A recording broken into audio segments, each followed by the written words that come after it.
My stepmother stood up and slapped me hard across the face, right in front of the whole family at Thanksgiving dinner. The room went silent. As my cheek burned, a thick envelope slid across the table, stopping right in front of her. Inside was the truth about who really owned this house. By dessert, someone would lose everything, and it was not going to be me. My name is Willow Robertson. I am 32 years old. I live in Chicago, and I make my living as a data analyst for a mid-sized tech firm called Northline Metrics, and I'm currently driving, alone, into the belly of the beast, Madison, Wisconsin, for my family's annual Thanksgiving dinner. The gray expanse of Interstate 90 is blurring past my windows, but I'm not really seeing it. My focus is internal, rehearsing. My knuckles are white on the steering wheel, a physical manifestation of the script running on a loop in my head. When Valerie asks about my job, it's going well. We're working on a new platform, very challenging. When she asks about my apartment, it's great. The light in the morning is perfect. Yes, still a one-bedroom. When she asks about my love life, the inevitable, loaded question. Just focusing on my career right now, work has been incredibly busy. Neutral, gray, uninteresting. I am practicing the art of becoming conversational wallpaper. I am polishing my answers until they are smooth. Round stones with no edges for her to grip. No cracks for her to pry open. These are the verbal shields for a war of 1,000 tiny cuts. And I have been training for this particular battle for more than half my life. There is a rule I live by for these visits. It is the first and most important rule of engagement. Arrive on time. Not 1 minute early. Arriving early is a rookie mistake. An error I made in my early 20s. It traps you. Alone, in her territory before the other guests. The buffers, the witnesses, have arrived. It gives her a concentrated, 15-minute window to disassemble your outfit, your career choices, and your general existence, all while pretending to fluff pillows or check on the canapes. But arriving late is a mortal sin. Arriving even 5 minutes past the designated 3 p.m. start time is an act of aggression. It is, in Valerie's world, a deliberate, personal insult aimed directly at her efforts. It proves you are disorganized, disrespectful, and ungrateful. It implies her meticulously timed turkey roasting schedule is meaningless. It ensures the entire table will hear, multiple times, how the whole meal was almost ruined before you even had a chance to take off your coat. So, I time it perfectly. I will pull into the driveway of my childhood home at precisely 2:59 p.m. I will take 1 minute to gather my purse, my single dish of contribution, a store-bought cranberry relish she will immediately hide in the back of the fridge, and my composure. I will walk up the path and my key will turn in the lock at 3 o'clock on the dot. I see the house come into view, and the familiar anchor drops in my stomach, pulling everything down. It's the same split-level suburban home my father, Richard, bought with my mother, Amelia, almost 40 years ago. But it is not the same house. Valerie has transformed it into a stage set. The lawn is aggressively perfect, edged with the precision of a surgeon. The autumn wreath on the glossy black door is immaculate, a tight circle of tasteful gourds and dried foliage. Not a single stray twig. It is beautiful, and it is sterile. It is a house designed to be looked at, not lived in. It is her showroom.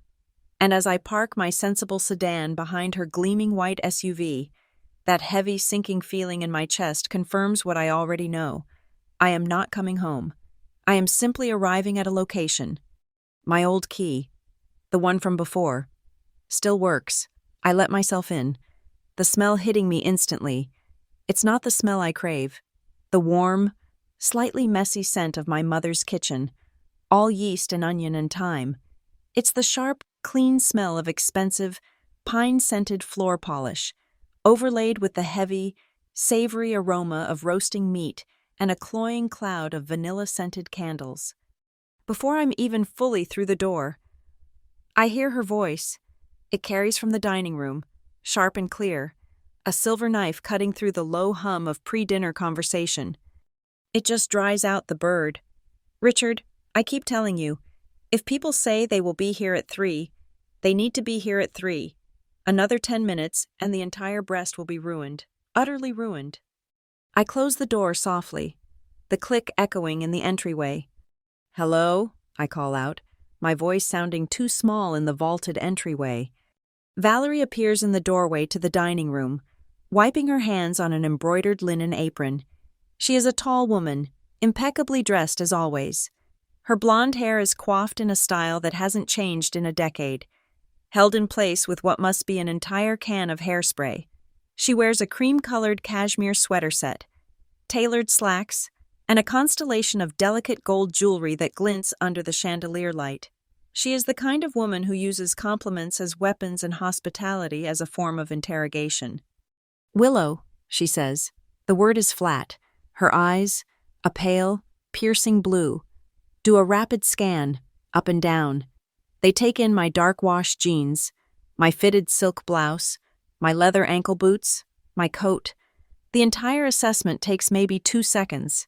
It's like being processed by a high-end airport scanner that detects flaws instead of metal. "You made it," she concludes, as if there had been some doubt. A smile touches her lips, but does not reach her eyes. It is a tight, controlled expression, a baring of teeth. "Valerie, the house looks lovely," I say. It's the truth.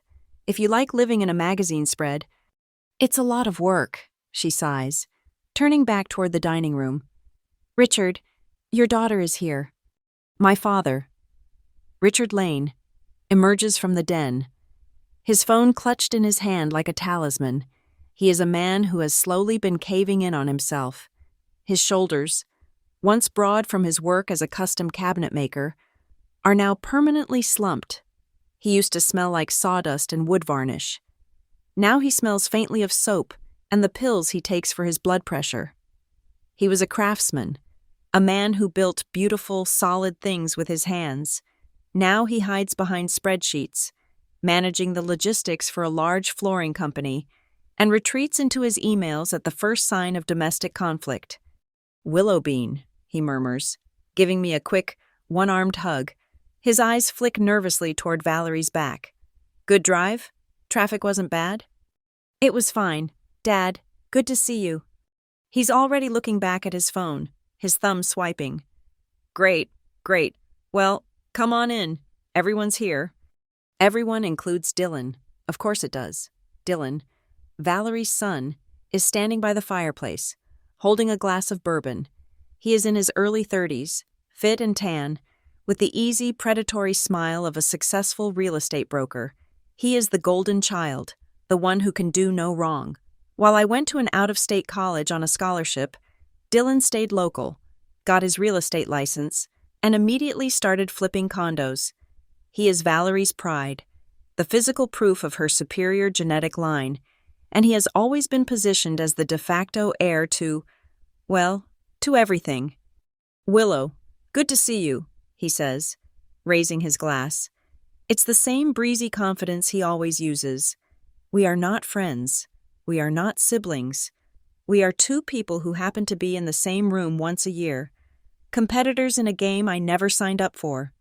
I nod. "Dylan, this is my life, frozen in amber. This is the dynamic Valerie engineered when she moved in all those years ago. I was 16. My mother, Amelia, had been gone for just 3 years. 3 short, chaotic, grief-stricken years where my father and I were just 2 ghosts rattling around in a house that was too big for us. I was still a child, drowning in my own loss. And then suddenly, there was Valerie. She didn't just move in. She colonized. Before I had even processed the engagement, my mother's worn, comfortable furniture was on the curb, replaced by sleek, modern pieces. The colorful, mismatched paintings my mother had collected were replaced with tasteful beige abstracts. My grief, my teenage angst, my very presence were all inconveniences, stains on her new, perfect canvas. The house stopped being my home and became her showroom, and I was just a piece of outdated decor she hadn't yet figured out how to discard. We settle at the table. The dining room is a masterpiece of Thanksgiving perfection. A long mahogany table, polished to a high sheen, groans under the weight of food. A massive golden brown turkey sits on my mother's old silver platter, one of the few items that survived the purge. The china is the set Valerie registered for when she married my father. Every glass sparkles. The conversation, as always, is orchestrated by Valerie, and the main topic, as always, is Dylan. Dylan just closed on that duplex in Shorewood, Valerie announces to the table, her voice bright with pride. Tell them what you told me, honey. The profit margin was just astounding. Dylan launches into a story about zoning permits and counteroffers. My aunts and uncles, my father's siblings, listen with rapt attention. They murmur their approval. So smart. Good head for business. I sip my water. After 10 minutes of this, my Aunt Renee, my dad's sister, and my quiet ally, turns to me. And you, Willow? How is that computer job of yours? Before I can answer, Valerie cuts in, laughing lightly. Oh, Willow and her little computer things. It's all numbers and spreadsheets. Honestly, I don't understand a word of it. It sounds terribly dull, doesn't it? She pats my hand. But we're all so proud you're doing, well, whatever it is you do, dear. My career as a senior data analyst at Northline Metrics, where I lead a team of 6 and manage projects worth millions of dollars, is reduced to little computer things. Meanwhile, Dylan's ability to sign a DocuSign on a 2-bedroom condo is treated as a masterstroke of financial genius. This is the pattern. It repeats, all through the meal. More mashed potatoes. Willow? Valerie asks, her eyes narrowing on my plate. Are you sure? You know, your skin has been looking so much better since you cut back on carbs. Don't want to undo all that good work. This is her specialty, the compliment that is actually a scalpel. I am wearing dark-washed jeans and a fitted forest green silk shirt. I chose it with my therapist's voice in my head. Wear something that makes you feel strong, not something you can hide in, for years. I came to this dinner in baggy sweaters and leggings, trying to make myself smaller, to avoid the inevitable commentary. Not today. I had felt good, strong, when I left my apartment. Valerie noticed, of course, when I first took off my coat. Her eyes had snagged on the shirt, which fits me well, accentuating a waist I've worked hard for at the gym. Well, she had said, her lips pursed. That's a choice. It doesn't quite fit the Thanksgiving photo aesthetic, does it? A bit severe, but you're here, and that's what matters. Now at the table, the assault continues, wrapped in the language of concern. It's just so wonderful you can take the time off to come home, Willow, she says to the table. But looking at me, being single, I suppose you don't have anyone else to worry about, which must make holidays so much simpler. My uncle shifts in his chair. My father studies a spot on his wine glass with intense interest. You know, Valerie continues, leaning in as if sharing a secret, you should be grateful you still have a place to come home to. This house won't be around forever, you know. The upkeep is just, well, it's a lot. And then, as my aunt passes the green bean casserole, Valerie delivers the line she's been building up to all afternoon. She aims it at my father, but it's meant for the whole table.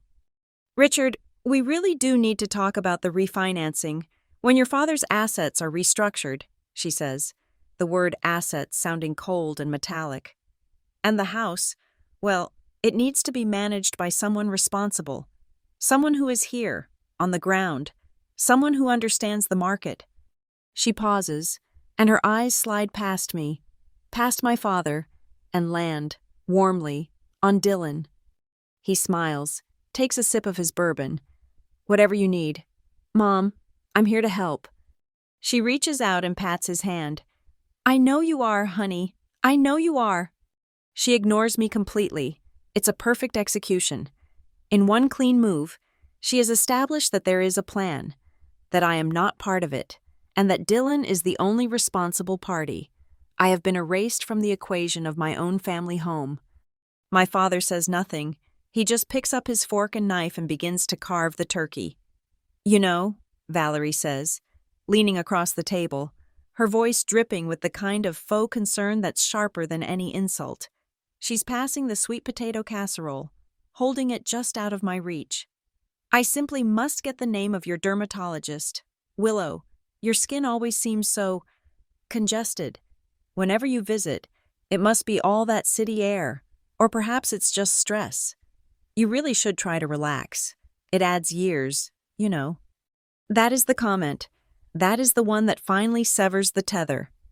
My Aunt Renee shifts uncomfortably next to me. My father takes a sudden, deep interest in the pattern on the gravy boat. I make a non-committal sound in my throat. A low, and the edges of the dining room seem to blur. The conversation around me fades, the clinking of silver against my mother's old china becoming a distant, rhythmic noise. I am still sitting here, my posture perfect, my napkin in my lap.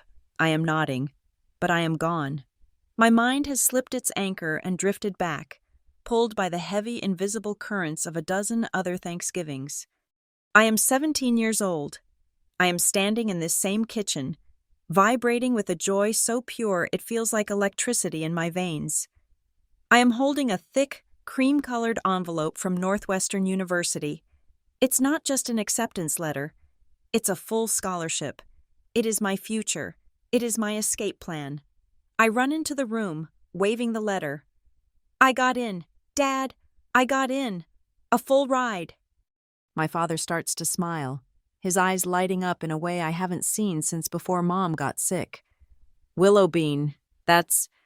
Valerie sets her coffee mug down on the granite countertop with a sharp, definitive click. She doesn't look at the letter.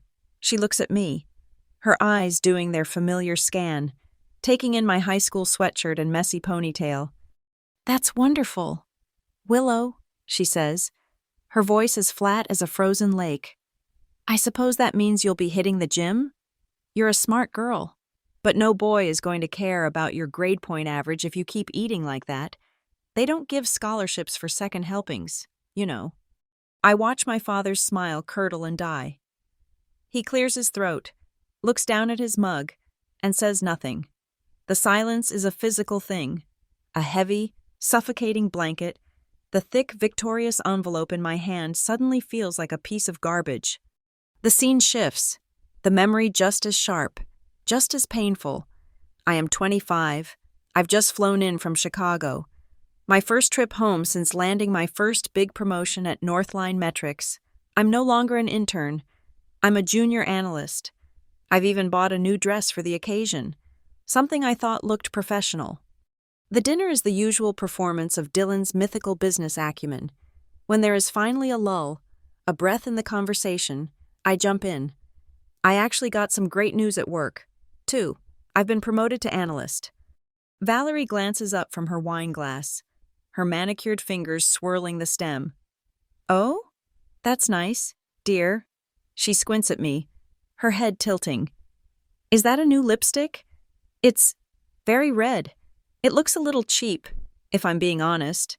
You know, honey, men don't like women who are too aggressive, coming across as the boss all the time. It's probably why you're still single. You have to learn to be softer, more approachable.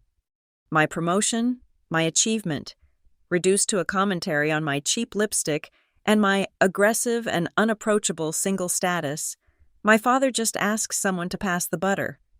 And the sharpest memory of all, the one that set the template for all the years to come, the very first Thanksgiving after she moved in. I am 16, still raw, still walking through the house expecting to see my mother coming around the corner. I am still expecting to smell her specific stuffing, the one with sausage and sage and apples. I walk into the dining room, and the house smells wrong. It smells like her perfume, a heavy gardenia, and something sharp, like almonds. The table is set with her stark white china, not my mother's mismatched, colorful plates. The worn, embroidered tablecloth my grandmother made is gone, replaced by a stiff, beige runner. All the recipes are gone. My mother's famous pecan pie, the one she made with dark corn syrup and a splash of bourbon, replaced by what Valerie called an upgraded pumpkin chiffon tart that tasted like air. the mashed potatoes, which my mom always made lumpy with the red skins still on, are now a smooth, flavorless puree from an expensive food processor. But the worst part is the new rule. I go to take a second spoonful of the stuffing, her stuffing, not my mom's, and she taps my wrist lightly, playfully, with the serving spoon. Her bracelets jingle. Ah, she says, loud enough for my father to hear. One portion is enough for everyone, Willow. We don't want to be gluttons, do we? It was never about the food. It was about control. It was about erasure. It was a systematic campaign to erase every trace of the woman who came before her, starting with the recipes and ending with the daughter she left behind. A sharp braying laugh from Dylan pulls me back to the present. My cheek is tingling where I've been resting it on my hand.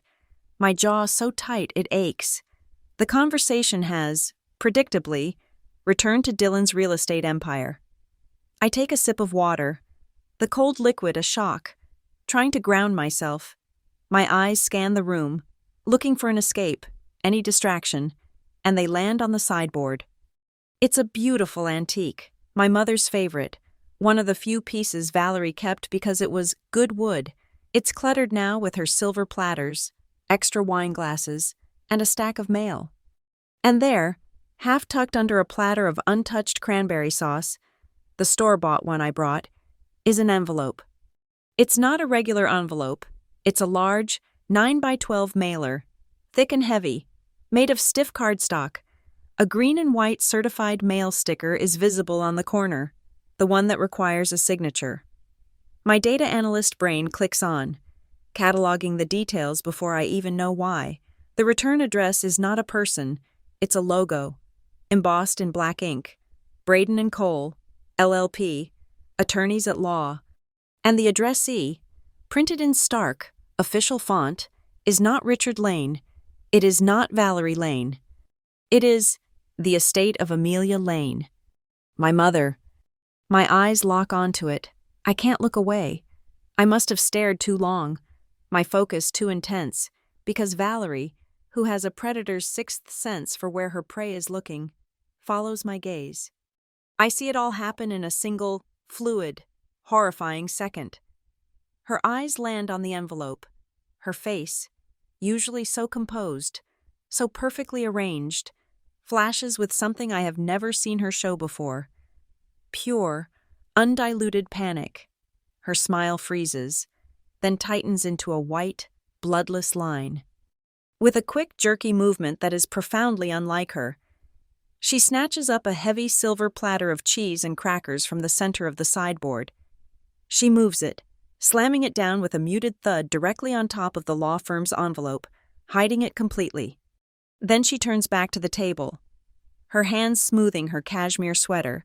Her face rearranges itself back into its usual mask of placid control. "More wine, Richard?" she asks, her voice perfectly light, perfectly normal. But I saw it. I saw the panic. I saw the deliberate act of concealment. A shock, cold and sharp, zips down my spine and makes my fingers numb. The estate of Amelia Lane. My mother has been dead for 12 years. 12. Why is a law firm sending thick, certified letters about her estate now? What estate? I was always told everything was settled, that everything just went to my father, and by extension, to Valerie. My instinct, the part of me that looks for patterns in data, for the outlier that explains the whole equation, is screaming, this is not a stray piece of mail. This is not a late bill. This is the piece that doesn't fit. This is the piece that changes the entire data set. The market is just too good to ignore, Valerie is saying. Returning to her favorite topic, she is talking to the whole table, but her words are for me. It's a performance. It's a warning. We've been talking about refinancing, pulling some of the equity out of this place. It just makes sense to consolidate our assets. Consolidate our assets. She uses the words like they're rehearsed. Liquidate. Restructure. Long-term financial strategy. She makes it sound like they're running a Fortune 500 company, not a household. Dylan has been a godsend, she continues, beaming at him with genuine, blinding pride. He's going to handle the whole thing for us. It's all so complicated. All this financial paperwork. Thank heavens someone in this family has a head for it.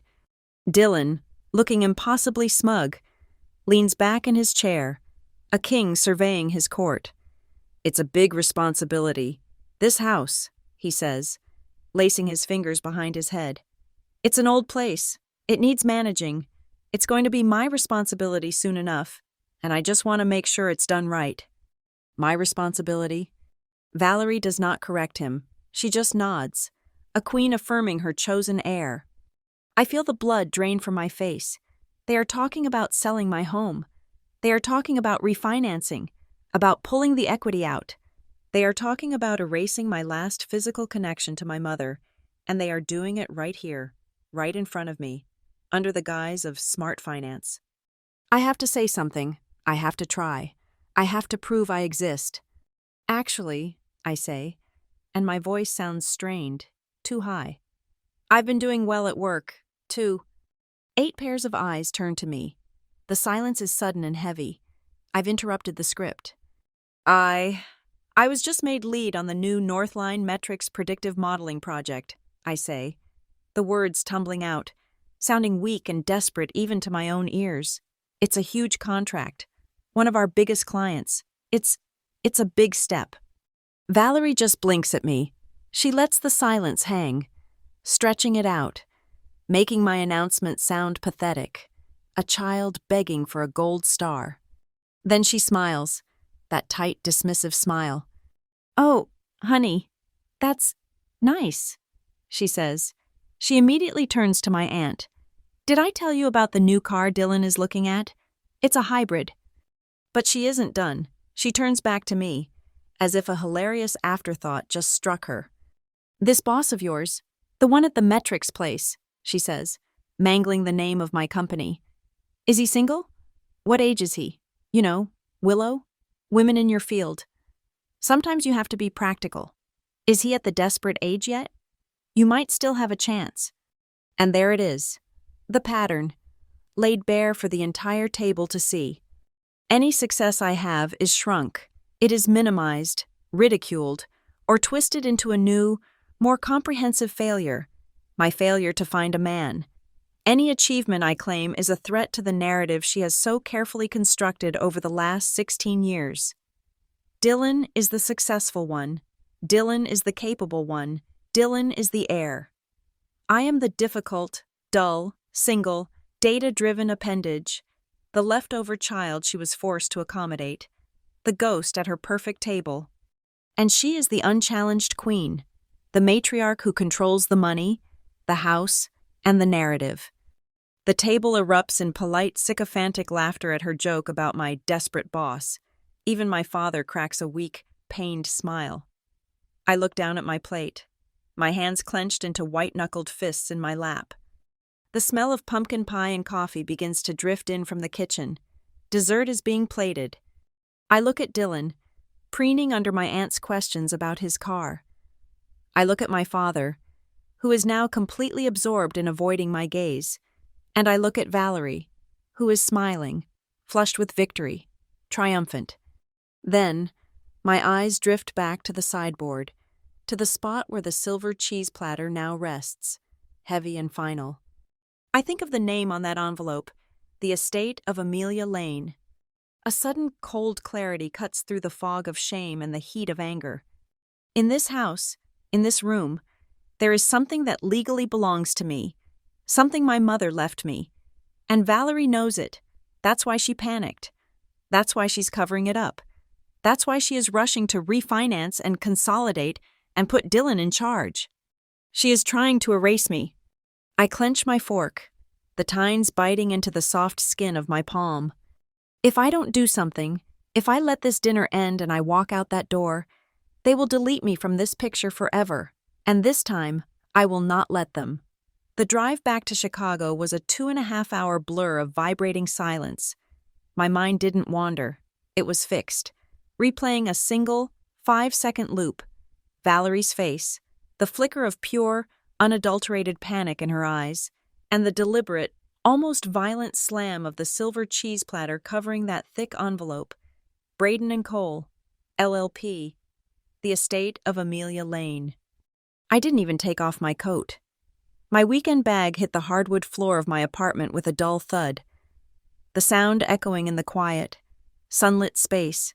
My phone was in my hand before the bag even settled. My fingers, stiff and cold, typed Braden and Cole, LLP into the search bar. The results were immediate and intimidating. This wasn't some strip mall law firm. The website was all navy blue and discreet gray text, headquartered in the most expensive office building in downtown Madison. Their specialties were listed in a clean serif font: estate planning, fiduciary services, and trust litigation. My stomach clenched. This was real. This was serious. I clicked on their Contact Us page, a sick, hollow feeling rising in my chest. How could they have been trying to contact me? I'm meticulous. I check my mail. I'm a data analyst. I organize my life into spreadsheets. And then I saw it. Not on the screen, but in my mind. A memory of a form I filled out for my first apartment, for my first internship, for my financial aid. The permanent address was my father's house, but the email address, Robertson93@Stepmother.edu, my old university email account. I was 19 years old when I made it. I hadn't logged into it in at least 8 years. Everything important, everything official, had been going to my father's house, and Valerie had been standing at the mailbox. My hand was shaking. It was Friday morning, the day after Thanksgiving. The city was quiet. I was supposed to be eating leftover stuffing and enjoying a long weekend.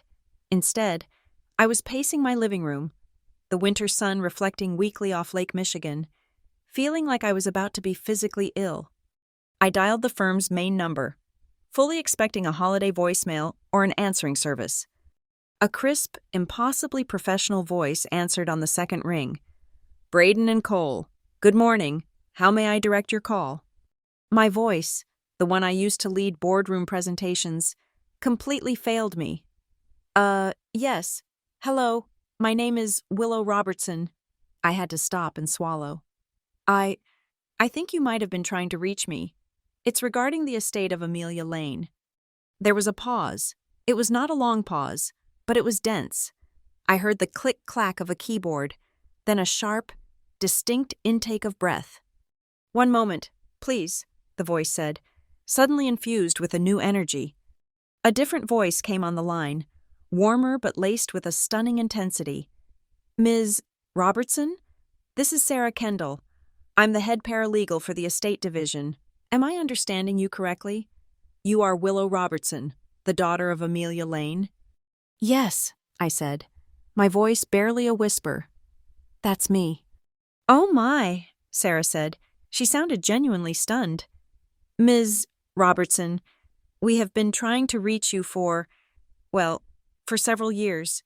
We've been sending correspondence to the address on file." "My father's house," I said. "I know. I'm just finding this out. I've been using an old email address. I'm so sorry." "Ms. Robertson, we weren't just emailing," she said, and her voice dropped, becoming serious and quiet. "We were sending certified, registered mail. Return receipt requested. We have been getting the signature cards back. We couldn't understand why you were signing for the mail but never responding to it." My blood turned to ice. "I wasn't signing for it." Another pause. "The receipts are all signed. V. Lane." Valerie. She hadn't even bothered to try to fake my name. She had just signed for my legal mail, my certified mail, and hidden it. "I need to come in," I said, the words tasting like metal. "I need to see what you're sending." "Of course," Sarah said, her voice filled with a sudden, dawning understanding. "This is about your mother's trust fund, the Amelia Lane Irrevocable Trust. She set it up before she passed away. There are very specific instructions regarding her assets, the assets that were supposed to be transferred to you on your 30th birthday. I am 32. "The house?" I said. "The house on Larchmont Drive." "Among other things," Sarah said grimly, "including a significant investment account. The trust provisions were explicit. Valerie's panicked face flashed in my mind. Her obsessive talk of refinancing and consolidating assets. Her anointing Dylan as the one to manage the house. She wasn't just being a bully. She was in a race. She was trying to liquidate, sell, or borrow against an asset that she knew, was not hers. "When can you come in?" she asked. "I can be there next week. I'll take a day off work." "We've been waiting for this call for a long time, Willow," she said, her voice softening. "We'll be ready for you." I hung up the phone and immediately opened my work laptop. I sent an email to my boss. "A pressing family matter has come up. I will need to take a personal day next Tuesday." It was the most profound understatement of my life. The following Tuesday, I walked into the Braden and Cole offices. The lobby was all thick carpet, dark wood, and the smell of old money. It was silent, intimidating, and solid. Sarah, the paralegal, met me with a warm, sad smile and led me to a large conference room. A man in his late 60s, Mr. Braden himself, stood up when I entered. He had kind, sharp eyes behind thick glasses. "Ms. Robertson," he said, shaking my hand. His grip was firm.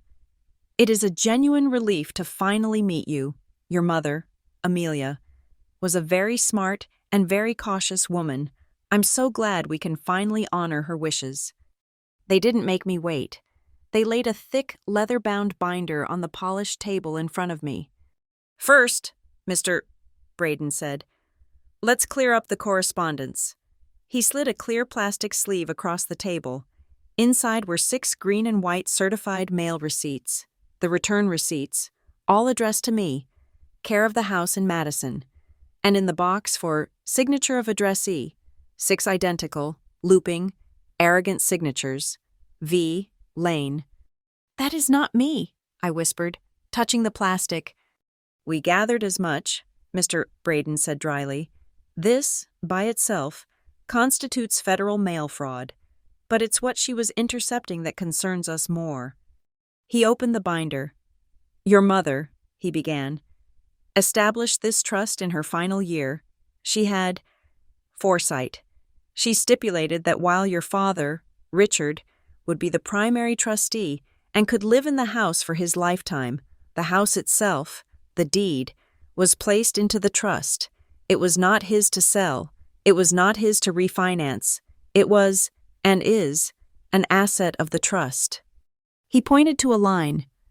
"And then there's this," he said, "the springing provision, upon your 30th birthday, you were to become the sole beneficiary and take over as the primary administrator of the trust.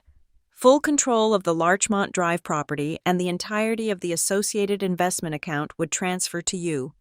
Sarah slid a second document toward me. It was a financial statement for the investment account. My mother had started it with a small inheritance of her own. Years ago, untouched, managed by this firm. It had been quietly compounding for over a decade. The number at the bottom of the page had 7 figures. I couldn't breathe. My entire life, Valerie had portrayed us as comfortable, but needing to be careful. She had made me feel guilty for my college tuition, for my plane tickets home, all while this kingdom, sat waiting for me. "But," Mr. Braden said, his voice bringing me back, "there was one exception, a loophole, if you will. The trust included a waiver. If you, at any point after turning 21, willingly signed a waiver of beneficiary rights, your claim would be abdicated, and all assets would be absorbed permanently into your father's estate." "To be managed by Valerie," I said, the words flat. "Did you ever, to your memory, sign such a document?" My mind raced. No, never. I would never. And then, a memory, hot and sharp, flared in my stomach. Christmas, 4 years ago. The house was loud with carols and my cousins. Valerie, flushed with wine, had cornered me by the stairs, waving a single piece of paper on a clipboard. "Willow, honey, I'm just trying to get all of Richard's health insurance beneficiaries updated. It's a total nightmare," she'd gushed. "The lawyers need it by the 1st. I just need your signature on the bottom line. It's just a formality. I remembered being annoyed, wanting to get back to the party. I remembered scrawling my name, Willow Robertson, on the single line she pointed to, not even reading the header. "Oh my God," I said, my hand flying to my mouth. "I think I did. I think I signed something. She said it was for health insurance." Mr. Braden's face tightened. Sarah, who had been watching me, a look of profound pity on her face, already had another file open. She slid a single laser-printed page across the table. At the top, in bold letters, "Waiver of beneficiary rights." And at the bottom, a signature. I stared at it, and a strange, hysterical bubble of laughter rose in my throat. It wasn't my signature. It was a forgery, a terrible one. It was loopy and childish. The W in Willow drawn like a bad piece of cursive practice. It looked nothing like my quick, sharp, analyst's signature. She must have realized the health insurance paper trick wouldn't hold up in court, or that she'd filed it incorrectly, so she had tried to draw it herself. "That," I said, a profound, icy calm washing over me, "is not my signature." Mr.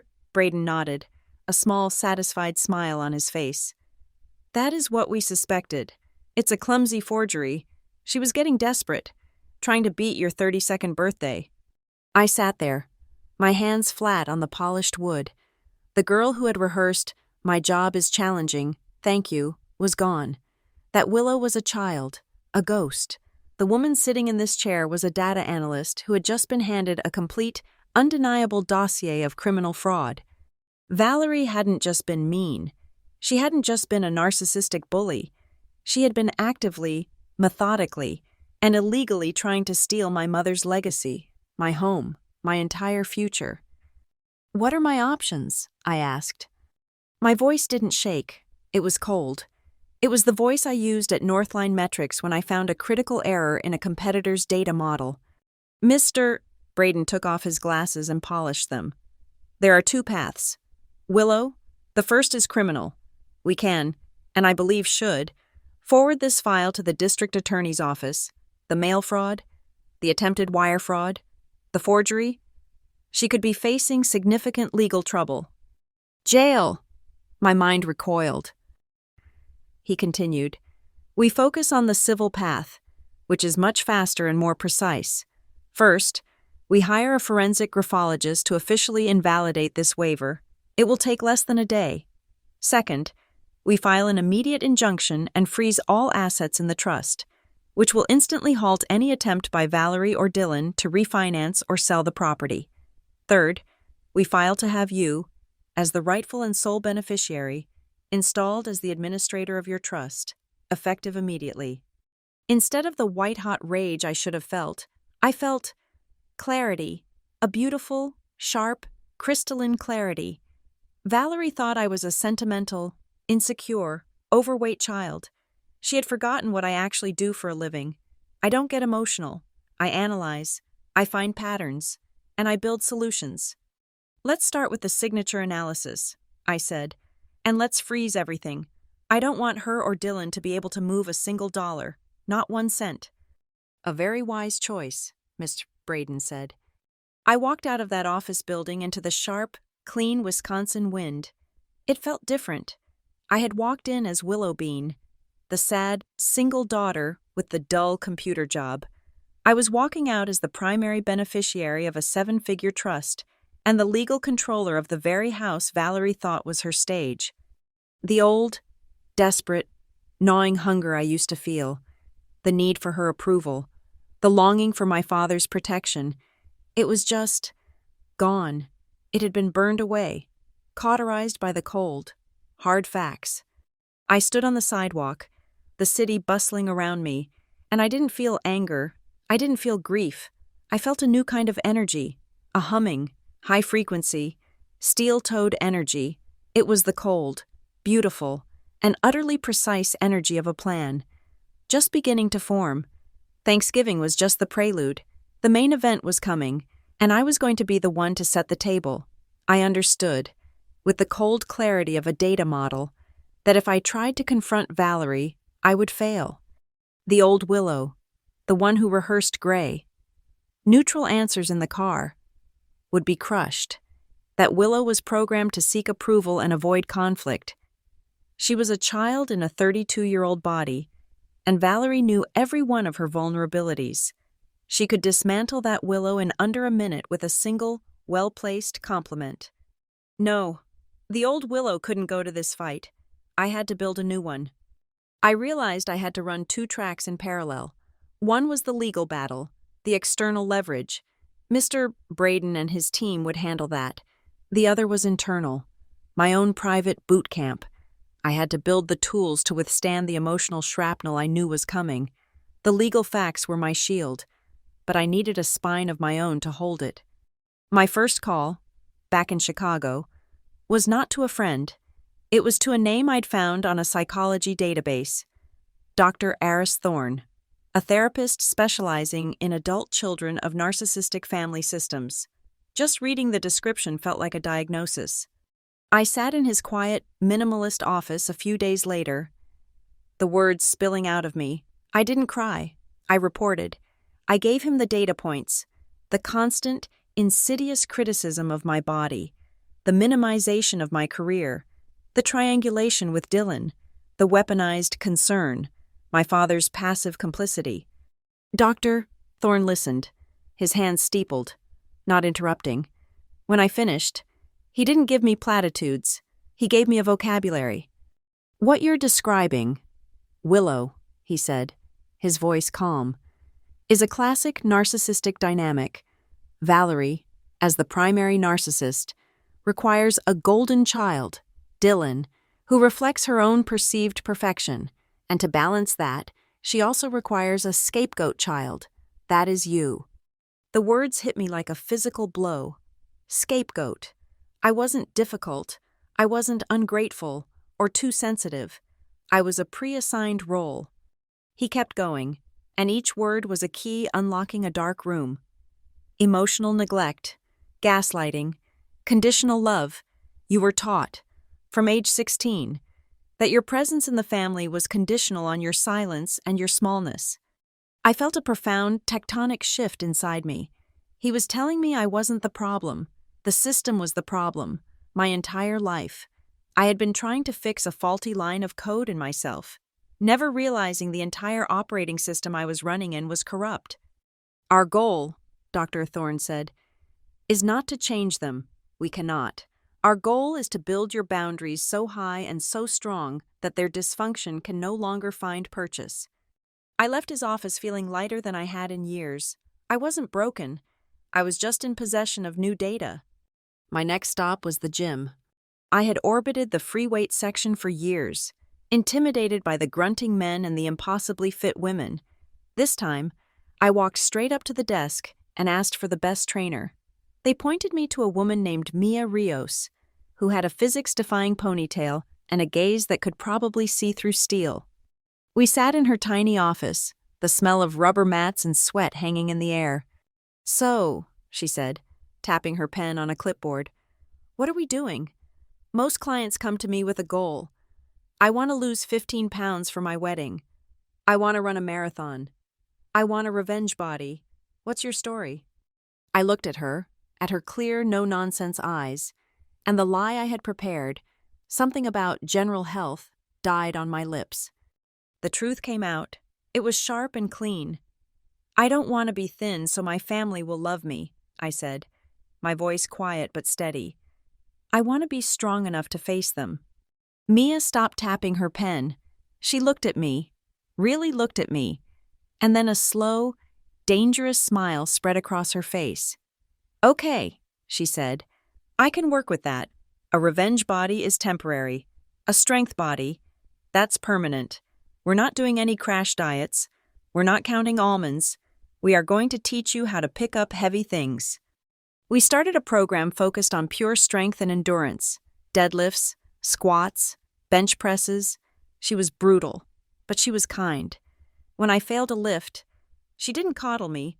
She just said, "Fine, we rest 60 seconds, then we go again." I bought a new, blank notebook, At the top of the first page, I wrote, "Strength, not punishment." I started logging my lifts, the weight increasing by 5 pounds, then 10. I wrote down the things Mia yelled at me, things that were the exact opposite of Valerie's voice. "Don't you dare say I can't. You are stronger than you think. Occupy your space, Willow." While I was physically and mentally rebuilding myself, the legal machine was starting its cold, quiet hum. Mr. Braden's team was ruthlessly efficient. Within a week, the forensic graphologist's report was in. The waiver was a clear and amateur forgery. That report was immediately attached to a petition. An emergency injunction was filed with the county court, freezing all trust assets, a lis pendens, a formal notice of a pending lawsuit, was filed with the Dane County Registrar of Deeds, making it impossible to sell or get a new loan on the house. The trap was set. And I, in my Chicago apartment, became an opposition researcher. I was a data analyst. After all, I went through my text history, my email, my old hard drives. I was looking for patterns. I found them. A text from Valerie from 2 years ago. After a minor argument with my father. "Your father needs to remember who takes care of him. This is my house when he's gone, and I'll be the one making the decisions." I screenshotted it. An email chain from Christmas, 4 years ago, the one with the forged waiver. I found her follow-up, Willow. "I still don't have that health form you signed. I need it for the files. Just email me a scan." She had been building her fraudulent paper trail. I saved it as a PDF. I found a half-dozen other emails, all with the same casual, breezy tone, all pushing me to sign formalities for insurance or tax purposes, without bothering my father with the details. I created a new, encrypted folder on my drive. I labeled it Project Amelia. I told Dr. Thorne and Mr. Braden about parts of my plan.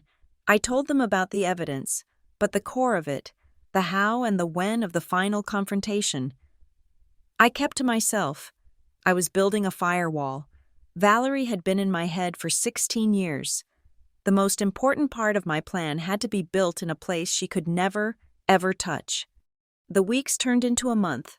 The bleak, gray days of early December mirrored my new, disciplined life. I woke up. I drank a protein shake. I went to the gym and lifted things that felt impossibly heavy. I went to work and built complex data models. I went home, ate a dinner of chicken and broccoli, and spent an hour logging evidence or talking to Mr. Braden's team. I went to therapy. I slept for 8 solid, dreamless hours. And then, a test. My boss, impressed with the platform I'd designed, asked me to be the keynote speaker at a major tech conference in San Francisco. It was a huge, career-defining opportunity. The dates were set for the second weekend in January. I froze. The second weekend in January was, and had always been, the mandatory pre-Christmas family debrief, as Valerie called it. It was a non-negotiable weekend in Madison, where she discussed her plans for the actual Christmas, a tradition she had invented to extend her control over the holiday. The old Willow would have declined the conference immediately. She would have mumbled an excuse about family obligations and felt sick with resentment. I looked at the email. I looked at my gym log. I looked at the Project Amelia folder. "I would be honored," I typed back to my boss. "Thank you for the opportunity." The backlash was immediate. My phone rang that weekend. It was my father. His voice, as always, was thin and pleading, the sound of a man trying to serve 2 masters and failing both. "Willowbean," he started, the old nickname making me wince. "Valerie just told me you're not coming in January? For the planning weekend?" "I have a work commitment, Dad," I said. My heart was hammering. This was the first test. "Well, you know how she gets," he sighed, a cloud of exhaustion and capitulation coming through the line. She's very upset. She says you're not prioritizing the family. She says this conference. Can't you just do it on Zoom? She's just trying to keep the family spirit alive. Willow, can't you just, for me? Don't make her sad." Don't make her sad. The story of my life. I was the designated emotional ballast, responsible for her happiness. his peace, and my own misery. I stood up and walked to my window. Looking down at the Chicago traffic, I practiced the line Dr. Thorne and I had rehearsed. It was short. It was a statement, not a request. I understand she's upset, Dad, but I already have plans. It's a very important work trip. But, Willow, he pleaded. I've made my decision, I said. I'm not going to discuss it further. How are you feeling? Have you been checking your blood pressure? The redirect was clunky, but it worked. He stammered, thrown off by the change in script, and said a few weak things about doctors and all that, and then, blessedly, hung up. I hung up the phone, my hands shaking, but I was also smiling. I hadn't apologized. I hadn't justified. I hadn't backed down. I had just stated my reality. My body was changing. My therapist's bill was growing. But it was all working. I slept better. My posture, which had been a teenage slouch-turned-adult hunch, was straightening. My shoulders, now strong from rows and presses, felt broader. I started buying clothes I'd always been too afraid to wear. Fitted dresses, sharp blazers, the silk blouse I had worn to Thanksgiving. I was no longer dressing to hide. I was dressing for the person I was becoming. The most important change, though, was deep inside. It was a cold, hard, quiet nucleus of resolve. Next year's Thanksgiving was still a long way off, but in my mind, the confrontation was already set. I thought about that dining room, that table, that house, and for the first time in my entire life, I didn't feel like a scared, unwanted child, begging for scraps of affection. I felt like a co-owner. I felt like a primary beneficiary, and I knew, with the certainty of a perfectly balanced equation, that I was no longer coming home to beg for a place at the table. I was coming home to take it. The new year began.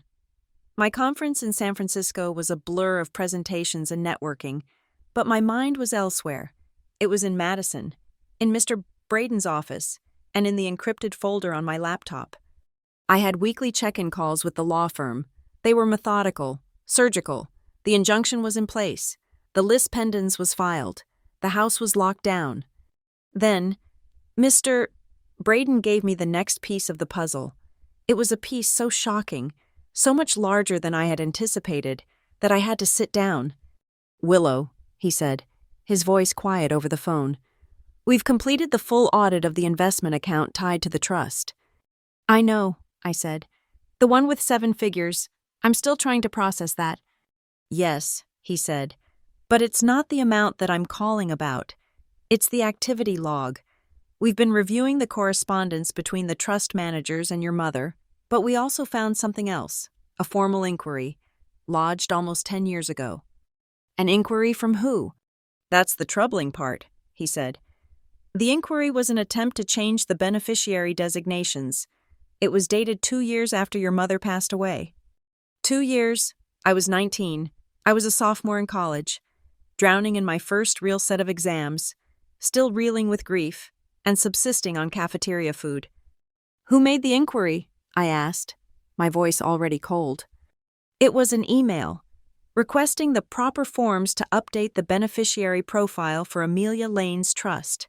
It was rejected. Of course, the trust is irrevocable. Only you, the named beneficiary, could sign a waiver, and even then, only after you turned 21, the request was denied. Who sent the email? I repeated. It came from an anonymous-looking email account, he said. VlaneProperties@gmail.com, but they were careless. They also tried to call, and the paralegal at the time logged the number. It's Valerie's cell phone, the one she still uses. My blood ran cold. 2 years after Mom died, I tried to remember that time. It was a blur of exams and cheap beer, but then I remembered the phone calls. That was the year. That was the exact year Valerie had suddenly, dramatically, changed the family narrative. It was the year she started talking about scaling back, the year she told my father he couldn't afford to take us on a real vacation, the year she started sighing over the bills at the kitchen table, loud enough for everyone to hear. We just have to be so careful. Richard, money is terribly tight. She had created a narrative of scarcity and financial hardship for the entire family, all while, in the background, she was actively trying to crack open a 7-figure trust fund that did not belong to her. She was trying to steal from a dead woman. The memory of that email address, V. Lane, properties, triggered something else, another data point, long buried. I hung up with Mr. Braden. I went straight to my laptop. I opened the Project Amelia folder and my archived university email account. My fingers flew, searching. I wasn't just looking for form anymore. I was looking for a pattern. I searched my inbox for Valerie and scholarship. There it was, an email, dated October 10th, almost exactly 10 years ago. Subject, wonderful opportunity. Willow dear, I was just talking to a friend at the Community Foundation, and there is a wonderful local scholarship for Wisconsin students studying out of state. You are the perfect candidate. The deadline is tomorrow, so we have to rush. I am filling out the application for you online right now, but I need your social security number to complete the final page. Just reply with it right away so we don't miss the deadline. I'm so proud of you. Love, Valerie. I remembered it. I remembered the jolt of gratitude. She was helping me. She was proud of me. I had sent the number back within 5 minutes, my 19-year-old self desperate for that scrap of approval. That scholarship, of course, had never materialized. When I'd asked about it a few weeks later, she had waved her hand dismissively. Oh, honey, it turned out to be for something else entirely. Don't you worry your head about it. She had lied. She had stolen my social security number. She had used it in an attempt to defraud a law firm and steal my mother's legacy. This wasn't just a forgery on a waiver. This was a long, cold, calculated campaign. The next day, in my session with Dr. Thorne, I found myself shaking, not with rage, but with a strange, profound guilt. I don't even know what to do with this, I whispered, staring at the floor. This money, this house, it feels wrong. It feels like I'm stealing it from my father. He's still alive. He should be the one. Willow. Dr. Thorne interrupted, his voice firm but not unkind. Let's re-examine that data point. Who earned the money that funded this trust? My mother, I said. It was her inheritance. And who did your mother, a woman Mr. Braden described as savvy and cautious, explicitly leave this money to? Me. This is not your father's money. It was never your father's money. Your mother, in her final act, drew a legal and financial line around her own assets and bequeathed them to you. Your father was given lifetime rights to live in the house, a gift from the trust, but the asset itself, it's yours. Protecting what your mother intentionally left you is not an act of theft. Willow, it is an act of respecting her and your legacy. You are taking nothing from your father. You are preventing Valerie from taking everything from you. His words settled me. Preservation, not aggression. As if the universe needed to prove his point. My phone buzzed on the table. I'd set up a special alert for my father's number. It went straight to voicemail. I had stopped answering his spontaneous calls. I couldn't handle the inevitable, don't make her sad pleading. I checked the message after my session. His voice was thin, reedy, and muffled, as if he was in the garage. Hey, Willowbean, just checking in. Been a while? A long pause, filled with the sound of him breathing. I've been having these funny feelings in my chest, like my heart is fluttering, skipping a beat. I mentioned it to Val, of course. Another pause. She says it's just stress. She says I'm getting myself worked up. She said it's probably just all this fussing you've been doing about that January trip and you not being around. Says it's upsetting the family balance and putting stress on my heart. She's probably right. Anyway, I should probably take a Tums. You call me back. Okay? Bye. The message ended. I stood in the middle of the street in Chicago, the winter wind whipping my hair across my face, and I felt a rage so pure and so cold, it almost took my breath away. This was the real strategy. This wasn't just about money. It wasn't just about a house. It was about control. She was convincing my father that his own physical, cardiac symptoms, skipped heartbeats, flutters, were not medical issues. They were emotional reactions. They were my fault. She was isolating him from his own health. She was turning his failing body into another tool of manipulation, another way to keep him dependent on her and to make me the villain. I called Mr. Braden. My voice was shaking, but not with guilt. I just got a voicemail from my father, I said, and I told him what Richard had said. Mr. Braden was silent for a long, heavy moment. When he spoke, the kind, grandfatherly tone was gone. His voice was steel. Willow, he said, this changes the timeline. This is no longer just a financial matter. Her isolating him, dismissing his medical concerns, blaming you. This is a profound and dangerous form of coercive control. We can't wait. What do you mean, we can't wait? I mean, we don't wait another year. We have the forgery report. We have the trust documents. We have the proof of the injunction, which I am certain she is ignoring. I am suggesting we move to enforce the trust, now. Enforce? I said, the word sounding small. We activate your status as sole beneficiary and administrator. We file the order. We have a third-party accountant take over the books. We serve her, and your father, with the official, legally binding notice that you are in control. It's an aggressive move, a tactical move, but I am genuinely concerned for your father's well-being, both financial and physical. My mind raced. This was it. This was the final step. When? We can have the full enforcement package drawn up by the end of next week. We could have a process server at the house. Well, whenever you'd like. We could, for instance, do it on Thanksgiving. Thanksgiving, I repeated. The word tasted like ash.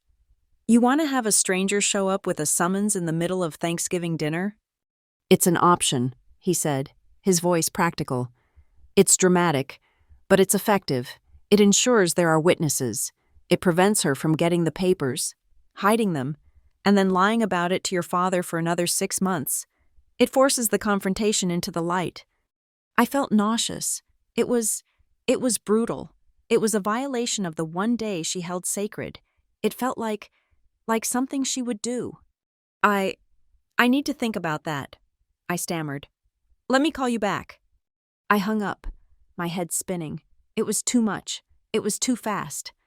I was pacing my apartment, trying to breathe, when my phone rang again, a different number, a Madison area code I didn't recognize. I answered, wary. Hello? Willow? Is this Willow Robertson? The voice was gravelly, older. Yes. Who is this? Child, it's your Aunt Renee. My father's sister, the quiet one, the one who had watched me at Thanksgiving with those sad, knowing eyes. We hadn't spoken, just the two of us, in years. Aunt Renee? I said, sinking onto my sofa. Is everything okay? Is Dad all right? No, he is not, she said, and all the politeness was gone from her voice. And that's why I'm calling. I just got off the phone with your father. He sounds terrible. He sounds scared. He was rambling, talking about you and Valerie and refinancing and how he just hopes you'll calm down so his heart can get better. What in God's name is that woman doing to him? I took a deep breath, and for the first time, I told someone in the family. I told her everything, the trust, the forgery, the 7 figures, the stolen SSN, the voicemail. Renee was silent. When she finally spoke, her voice was low and shaking with an anger that was clearly decades old. I knew it, she whispered. I knew it. That woman. She is poison. Your mother. Amelia. She knew it, too. What do you mean? Your mother wasn't a fool. Willow. She was the smartest woman I ever knew. And she didn't trust Valerie. Not for 1 second. She told me once, before she was even sick. If anything happens to me, Renee, you watch Richard. He's a good man, but he's a weak man. He's terrified of being alone. He's going to find the first woman who will organize his sock drawer, and I'm terrified of who that will be. The words hit me. He's terrified of being alone. And that's what he did, Renee said, her voice full of old grief. He married that creature before your mother's side of the bed was even cold. He was a grieving widower with a teenage daughter, and he was terrified. Valerie didn't just marry him. She consumed him. We all saw it, and we all said nothing. We were cowards. She took a sharp breath. But Amelia knew, if your mother left you something, Willow, if she put it in a trust and hired those expensive lawyers, it was for one reason. She was trying to protect you. She was giving you the tools. She knew this day would come. So for God's sake, child, you use them. You use every last one. We hung up. My hesitation was gone. It wasn't brutality. It was enforcement. It wasn't revenge. It was a promise I was keeping to my mother. I looked at the calendar on my kitchen wall. Thanksgiving was 3 weeks away. I thought about that table, that stage. I thought about Valerie, performing her role as the perfect matriarch, the generous host, the long-suffering wife. She loved an audience. She loved to use the assembled family as a weapon against me. Mr. Braden's idea wasn't brutal. It was theatrical. It was the only stage that made sense. It was the one place she would be surrounded by the very people she had spent 16 years lying to. It was the one place she couldn't run. I picked up the phone and dialed my lawyer. Mr. Braden, I said, my voice perfectly calm. I've made my decision. And? I don't want a process server. I don't want a stranger at the door. I will be there, and I will deliver the papers myself. Willow, he said, a note of caution. But I do like your idea about the witnesses, I said. Thank you for the suggestion. Thanksgiving it is. The assault began, as it always did, not with a single blow but with 1,000 tiny digital cuts. 2 weeks before Thanksgiving. My phone lit up. It was Valerie. Just starting to plan the table settings. We're doing a new color scheme. A lovely burgundy and gold. Please try to find something that doesn't clash. Willow, that dark green you wore last time was so somber. I stared at the text. The old me would have panicked. I would have texted back. Oh my God, I'm so sorry.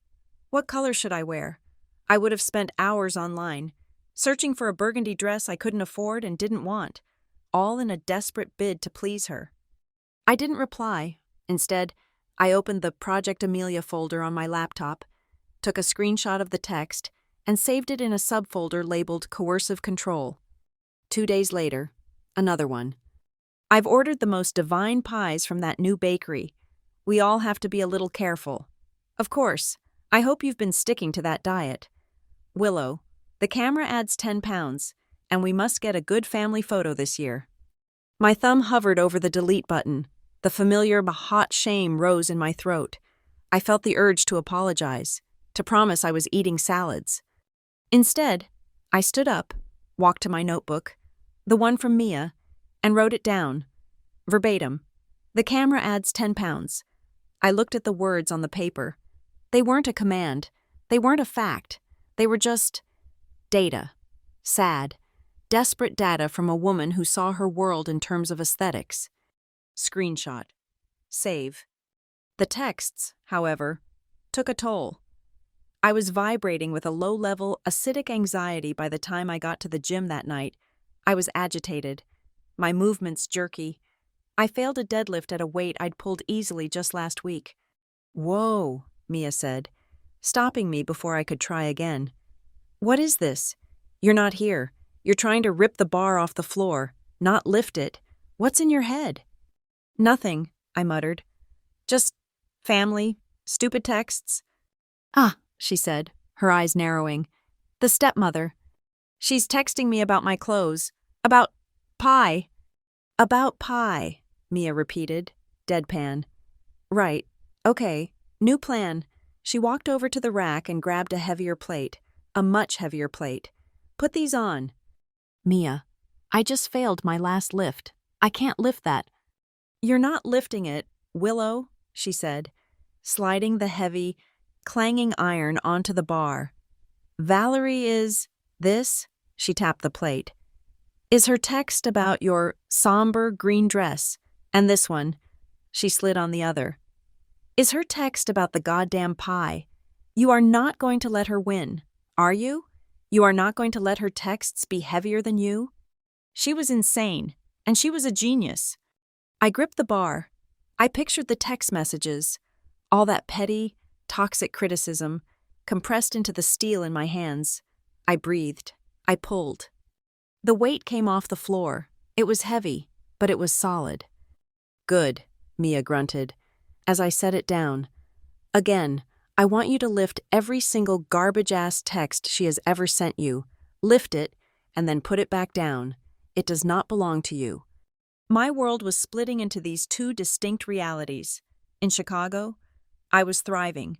I returned from the San Francisco conference to a standing ovation at my team meeting. My boss, a data-driven, no-nonsense guy named Jeff, called me into his office. Willow, he said, that presentation was outstanding. Your model on predictive churn was, frankly, it's going to save our clients millions. The board is thrilled. Great job. The old Willow would have ducked her head. Oh, it was a team effort. I was so nervous. I can't believe I didn't mess it up. I sat up straight, my shoulders feeling strong and square. I looked him in the eye. Thank you, Jeff. I'm really proud of it. I'm looking forward to implementing the next phase. He smiled. Good. So am I. I walked out of his office, not blushing, not minimizing. I had just accepted the praise, like a normal person. I realized how easy it was to be confident, how simple it was to own my success, when Valerie's voice wasn't the only one I could hear in my head. But that night, her voice came back, filtered through the person I was most vulnerable to. My phone rang with the now familiar garage alert. My father. I let it go to voicemail, but my stomach twisted. The last message had been so bleak. I listened to the new one.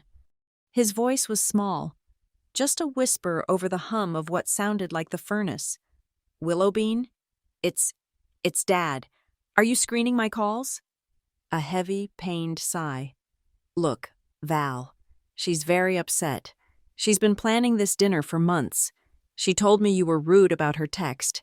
She said you're being difficult again. He paused, and I heard a shaky breath. My chest. It's doing that fluttery thing again, all day. Valerie says. She says I'm just absorbing all the stress you're creating. She says you're being selfish, and it's putting a strain on my heart. Willow, please, just apologize to her. Just wear the burgundy. Just come home and be nice. I can't take this stress. The message ended. He was gasping, just slightly. My hands were clenched into fists. He was weaponizing his own illness.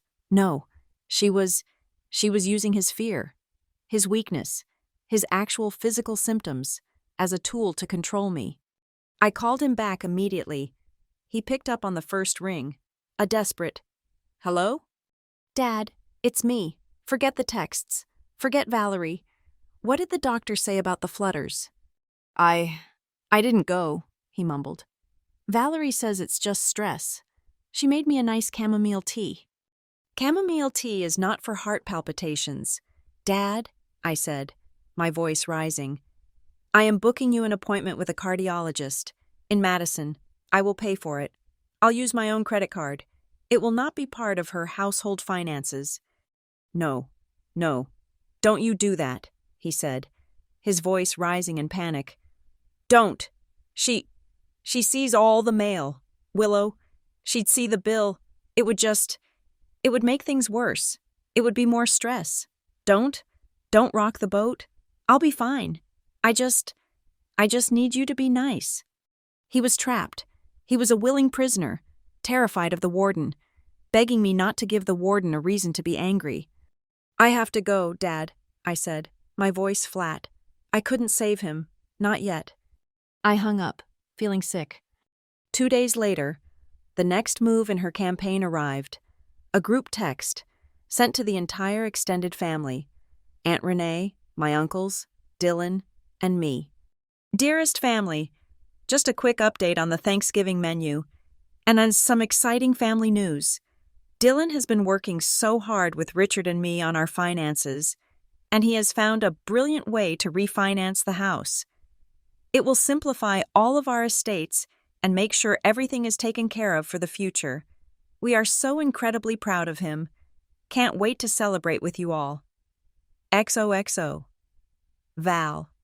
My phone buzzed again, a private message from Dylan, sent only to me.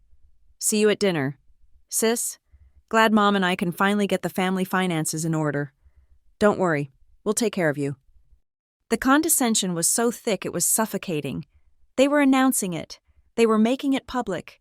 They were, in real time, erasing me from the story of my own home. I screenshotted both texts. I saved them. The next morning, a large, flat-rate box arrived at my apartment via FedEx. It was from Braden and Cole. There was no return address, just a P.O. box, as I had requested. I opened it. My heart was a stone. Inside was the final, complete enforcement package. It was beautiful. It was a thick, spiral-bound document with color-coded tabs.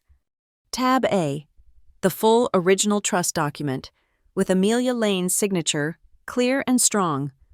Tab B, the forensic graphologist's report. My forged, loopy signature was on one page. My real, sharp driver's license signature on another, with 12 different points of discrepancy highlighted in red. The conclusion, a clear and unsophisticated forgery. Tab C, the financial audit, the 7-figure summary. Tab D, the filed injunction, the lis pendens. Tab E, the official. Notice of enforcement and transfer of administration, stamped by the court, legally appointing me, Willow Robertson, as the sole administrator of the trust. It was a weapon. It was the truth, weaponized. My phone rang. It was Mr. Braden. You received it, then, he said. It's very thorough. It is, he said.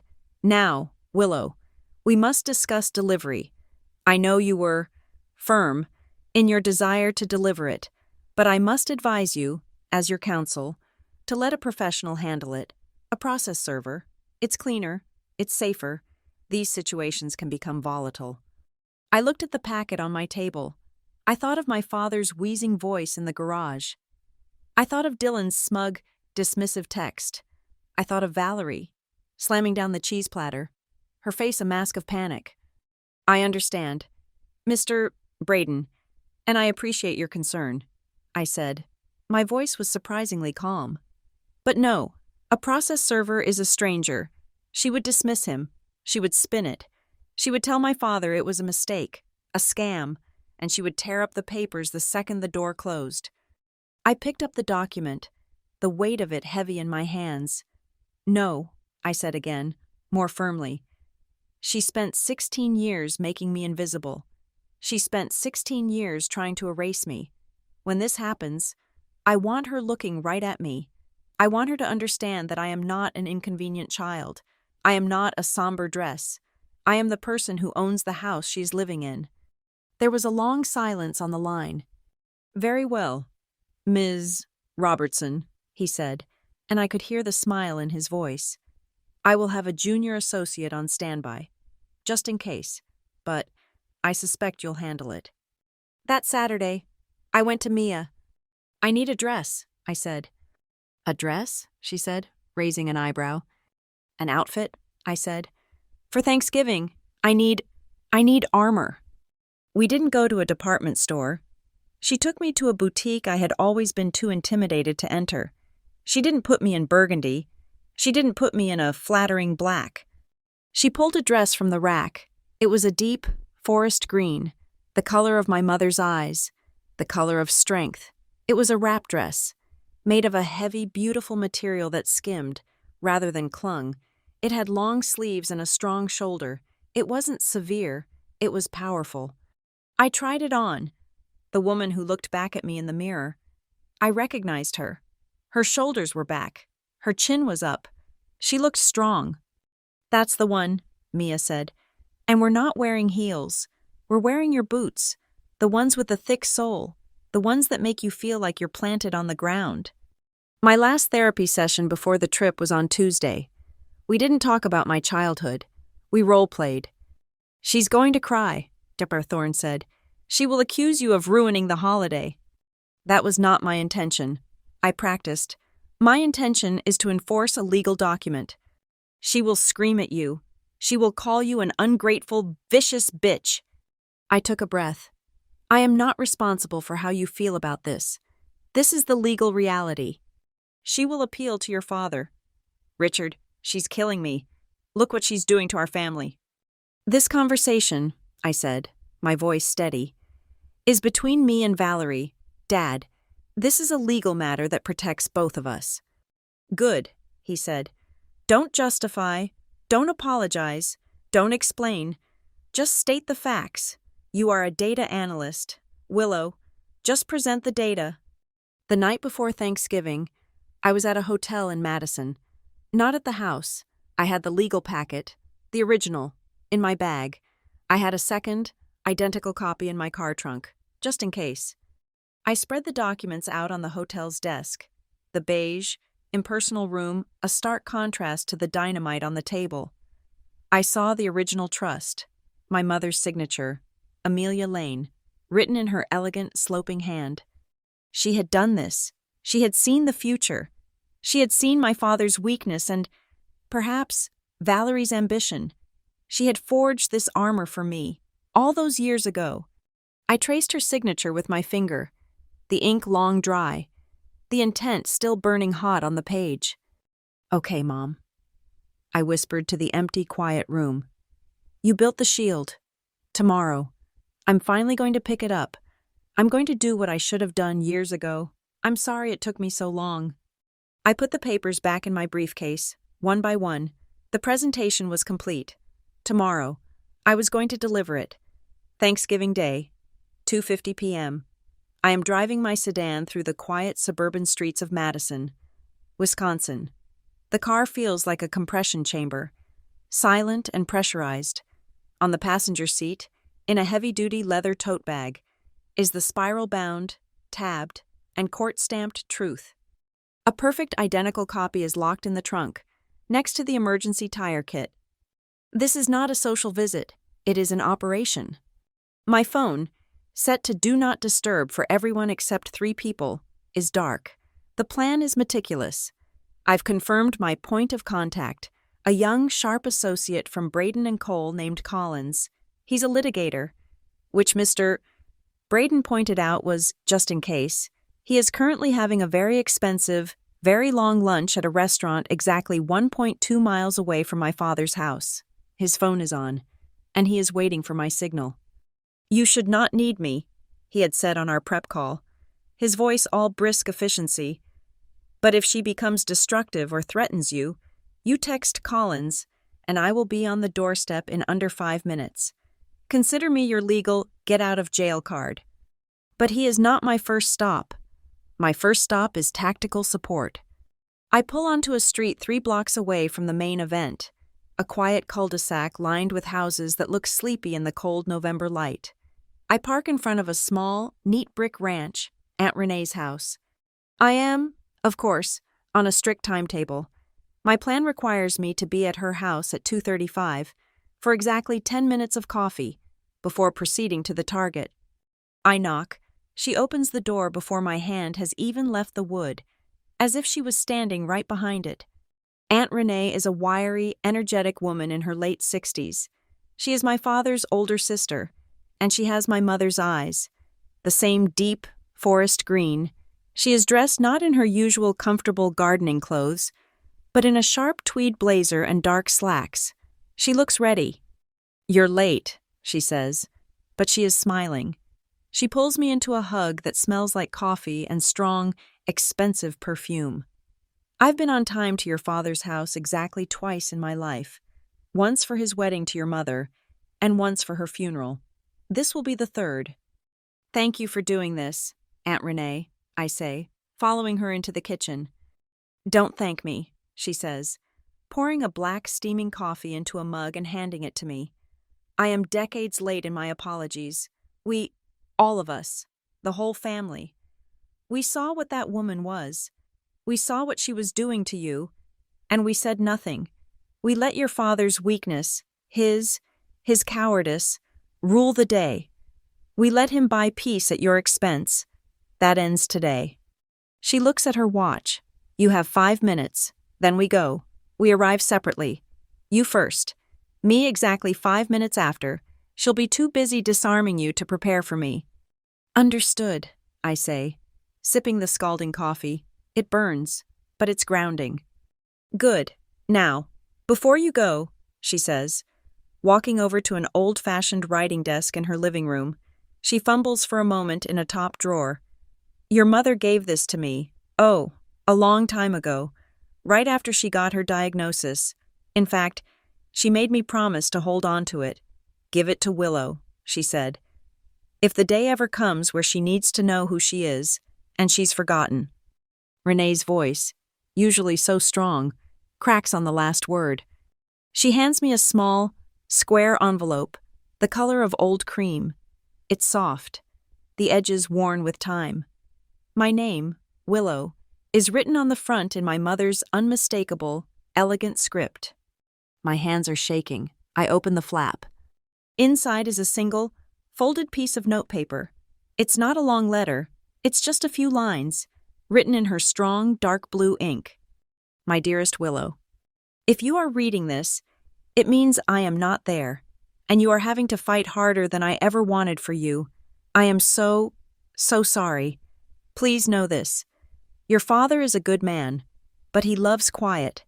Do not let his love for quiet make you silence your own voice. You were not built for the background.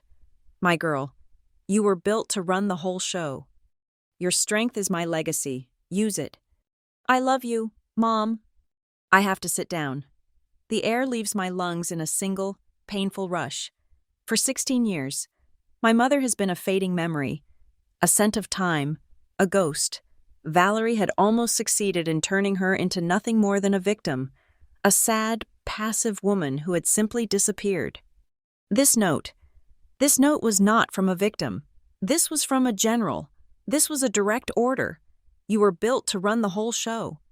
I fold the note carefully, my fingers trembling, and I slide it into the card slot of my wallet. It's not a memory anymore. It's an instruction. It's a concrete, physical piece of support. She knew, I whisper, looking at Renee. She knew everything, Renee says grimly. Now, drink your coffee. It's 2:43. You need to be parking. I nod. I drain the mug. The bitterness of the coffee a welcome shock. I'll see you in there. You'll see me, she confirms. And Willow, no matter what happens, I'm on your side, publicly and loudly. This time, I promise you. I leave her house, the promise of backup settling me. I get in my car and drive the 3 blocks to my father's house, the house that is legally, irrevocably, mine. I park on the street, one house down, at exactly 2:57. As if on cue. My phone buzzes. Not a text, a call. My father. My new training, my new self, fights with the old, programmed instinct to ignore him. I know he is a compromised agent. I know he is calling on her behalf. I answer. Dad?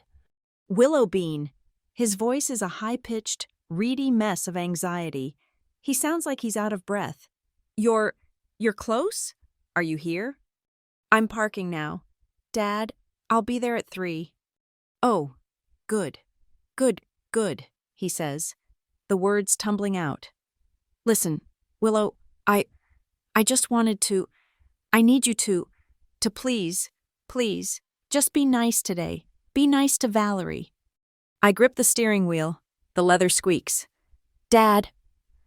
No, you listen, he says, with a pathetic, false note of authority. She is under a lot of pressure right now. A lot. She has been working on this refinancing, this big plan, to secure our future.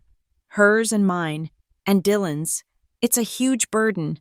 A huge burden. She's been so stressed. She just wants a nice day. To secure our future, the lie is so complete, so perfectly delivered, that I almost have to admire it. She has him convinced that his own financial execution is an act of generosity. She's been worried about your attitude all week, he continues, his voice dropping to a conspiratorial whisper. Just don't bring up work. Don't wear anything she'll want to comment on. Just be small. Just for one day. Willow, for me. Please. My heart. It's doing that fluttery thing. Just be small. My mother's words are burning a hole in my wallet. You were not built for the background. Dad, I say, and my voice is ice. It is a voice he has never heard from me. I am not going to be small. I am going to be honest. I am going to tell the truth. That is the best I can do for you. Truth? What truth? Willow, don't start anything. I have to go. Dad, I'm walking up the path. I'll see you inside. I hang up. I don't give him a chance to plead again. My hands are shaking now, but it's not from fear. It's adrenaline. It's the moment before the curtain rises, the moment before the presentation starts. I pull my tote bag onto my lap.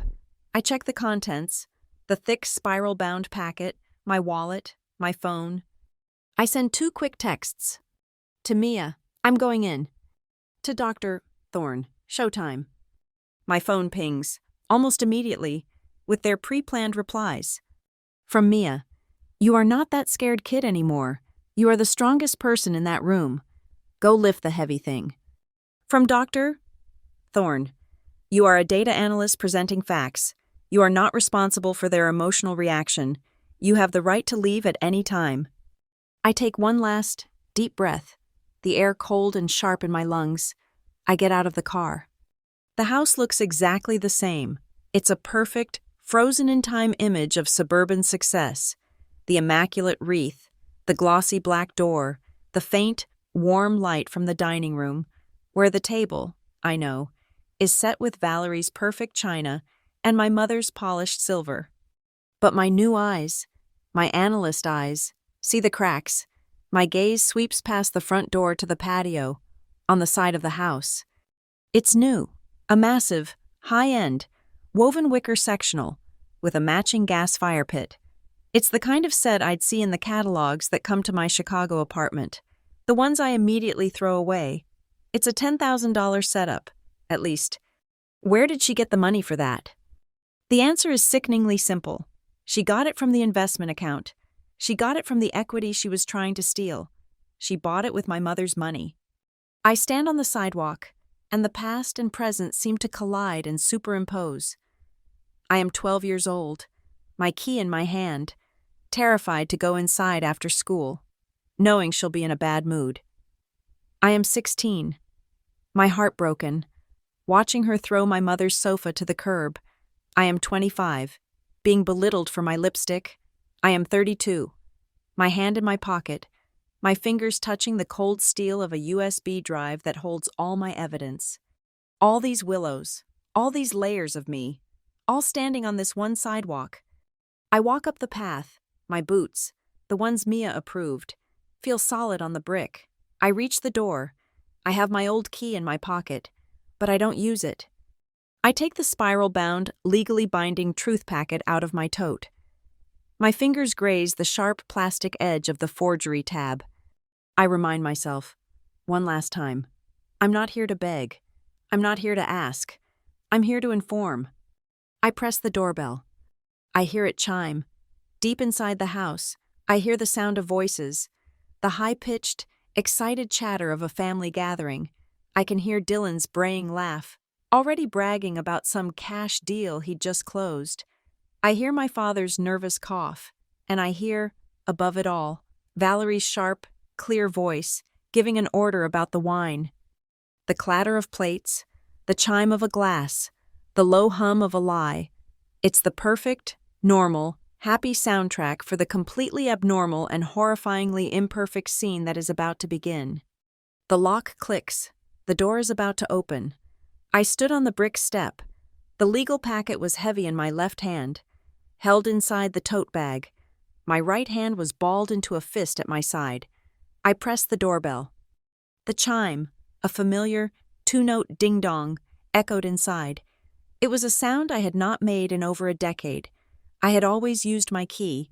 I had always let myself in, slinking in like a renter, trying to make my arrival as quiet as possible. Ringing the bell was a choice. It was a statement. I am a guest. You will come to me. I heard footsteps, quick and sharp, clicking on the hardwood floor. Not my father's hesitant shuffle. This was her. The door swung open. Valerie stood there, a bright, false smile plastered on her face, ready to greet whatever distant cousin or neighbor she was expecting. When she saw me, the smile faltered, freezing in a grotesque, halfway position. Her eyes did their work. It was the same 2-second scan she had always performed, but this time, the data she received was different. She wasn't seeing the girl in the baggy sweater, the one with the rounded shoulders and the downcast eyes. She was seeing the forest green dress that fit. She was seeing the strong shoulders, the straight spine, the chin that was, for the first time, not tucked in apology. She was seeing the leather boots, planted firmly on her welcome mat. She was seeing the absolute, unnerving, icy calm in my eyes. The pre-rehearsed insult, the one I'm sure she'd been polishing, died on her lips. The welcome deer turned to ash. "Well," she said, her voice a little thin. Her eyes narrowed, trying to solve the new equation I presented. "You look different." "Hello." "Valerie," I said. My voice was low, and it did not shake. "It's 3:00. I stepped past her, into the entryway. I did not wait to be invited in. The scent of the house was the same. The vanilla candles, the roasting meat, the floor polish, but I was different. I walked into the dining room, and the wall of conversation, my aunts and uncles laughing. Dylan's booming voice hit a wall. It stopped, not gradually, but all at once, as if a switch had been thrown. Every person at that table turned and looked at me, and in that one heavy, silent moment, I saw my own transformation reflected in their faces. My Uncle Mark's eyebrows shot up. My father, Richard, who was standing by his chair, looked frightened. His face was pale, almost gray. Even Dylan, the golden boy, the king of the castle, paused mid-laugh. He stared at me, a flicker of genuine, unadulterated surprise breaking through his smug mask. He was seeing, perhaps for the first time, not his difficult stepsister, but a woman, a stranger. Then, just as quickly, the mask was back. He scoffed, a little puff of air, and turned back to his cousin, whispering something that made her giggle. Valerie recovered. She was a master of performance, and her stage had just been stolen. She glided in behind me, her voice suddenly, artificially bright and loud, reclaiming the room. "Well, look who's here," she trilled, as if my arrival were a delightful surprise. "Willow, darling, we were so worried you'd get lost." She immediately launched her first salvo. It was the one I had been expecting. "I just hope that lovely dress has some room for dessert," she said, loud enough for the entire table to hear. "I know you've been working so hard, and you deserve a little treat. Don't you think so, Richard?" My father flinched and mumbled, "Yes, dear, lovely, Willow." I didn't answer her. I didn't bite the hook, as Dr. Thorne would say. I simply looked at her, my face a polite, neutral mask. I turned to my father. "Hello, Dad." I looked around the room. My gaze was a search pattern. Data acquisition, Aunt Renee. Check. She was here, sitting at the far end of the table, dressed in her tweed blazer, nursing a glass of water. She met my eyes and gave me one, short, almost imperceptible nod. My father. Check. Pale, gray, avoiding my gaze. The sideboard. Check. My mother's antique. Last year's data point. Missing. The thick, certified mail envelope from Braden and Cole was gone. Of course it was. It had been shredded, burned, destroyed. The moment I'd walked out the door last November, she had thought, in her arrogance, that she was destroying the only copy. She had no idea she was just destroying the warning. I took my seat, the one always assigned to me, at the worst spot, nearest the kitchen door, where the draft was. Valerie kept up the barrage. It was her entire strategy, a massive, overwhelming offense of microaggressions. "Oh, Willow, you're drinking water? How virtuous," she said, as I declined the wine. "You must have finally discovered vegetables. I'm so proud of you." I just nodded, my face calm. "Thank you, Valerie. I'm fine with water." I didn't engage. I didn't defend. I didn't apologize. I simply existed, and my calm, my refusal to be baited, was, in itself, an act of aggression against her system. It was making her furious. I could see the muscles in her jaw tightening. The meal began, the clink of silver on china, the low, nervous hum of conversation restarting.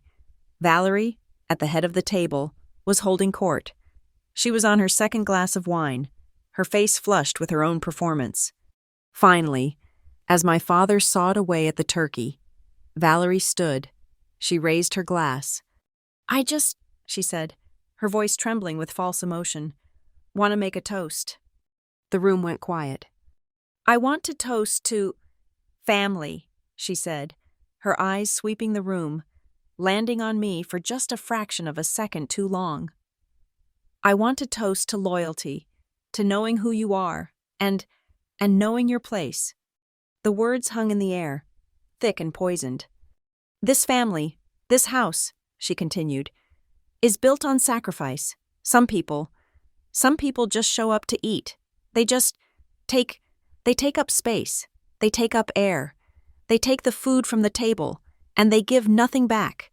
They don't understand the burden of maintaining a legacy." She smiled, a tight, vicious little smile, and looked at Dylan. "And then, there are other people who step up, people who sacrifice, people who understand what loyalty is, people who protect this family." She raised her glass high. "To the ones who protect the family, and to Dylan, for all his hard work." The table erupted in a chorus of "to Dylan" and "here, here." I did not raise my glass. I did not drink. I just watched her. She sat down, pleased with herself. The performance was complete. She had, in front of 20 witnesses, declared me a freeloader and Dylan the heir. I let the applause die down. I waited for the clinking of glasses to stop. Then, I spoke. My voice was not loud, but it was perfectly clear. It cut through the room, cold and precise. "That's a very nice story, Valerie." She froze, her wineglass halfway to her lips. "But it's not the whole story, is it?" I said, my voice still perfectly, terrifyingly calm. I don't know what you mean," she stammered, the bright hostess mask faltering. "I'm talking about the house," I said. "I'm talking about your story, the one where Dylan is managing the assets, the one where you and Dad are refinancing. You see, the problem with that story is that the house isn't yours to refinance." The silence in the room was absolute. It was a vacuum. "Excuse me?" Valerie said. Her voice was no longer light. It was a low, dangerous hiss. "What did you just say?" "I said," I repeated, leaning forward just slightly, "that the house isn't yours. It belongs to a trust my mother, Amelia Lane, set up before she died, a trust you've been actively trying to defraud for the last 10 years. "Valerie, what is she implying?" my uncle asked, his face a mask of confusion. Valerie's face was white. "She is implying nothing. She is dramatic. She's ungrateful. She's always been this way, always trying to make trouble." Dylan jumped in, right on cue, the loyal golden child. "What the hell is your problem, Willow?" he snarled from across the table. "You're just jealous. You're jealous because Mom and I are the ones who actually manage things. You're jealous because Dad trusts me with the assets, and not you." "You're not managing anything, Dylan," I said, my voice like ice. "You're an accessory. You're the properties in her fake email address. You're the cover story while she attempts to forge documents." You Valerie's voice was rising, cracking. "You little bitch! How dare you come into my house?" "That's where you're wrong," I said. I did not raise my voice. I did not have to. "It's not your house, and I'm not implying anything. I'm stating a fact. I've spoken to the lawyers. The ones you've been sending forged receipts to, from Braden and Cole." I said the name Braden and Cole. It was the trigger. It was the data point she could not refute. It was the name she had seen on the envelope she had hidden, the firm that had rejected her fraudulent requests.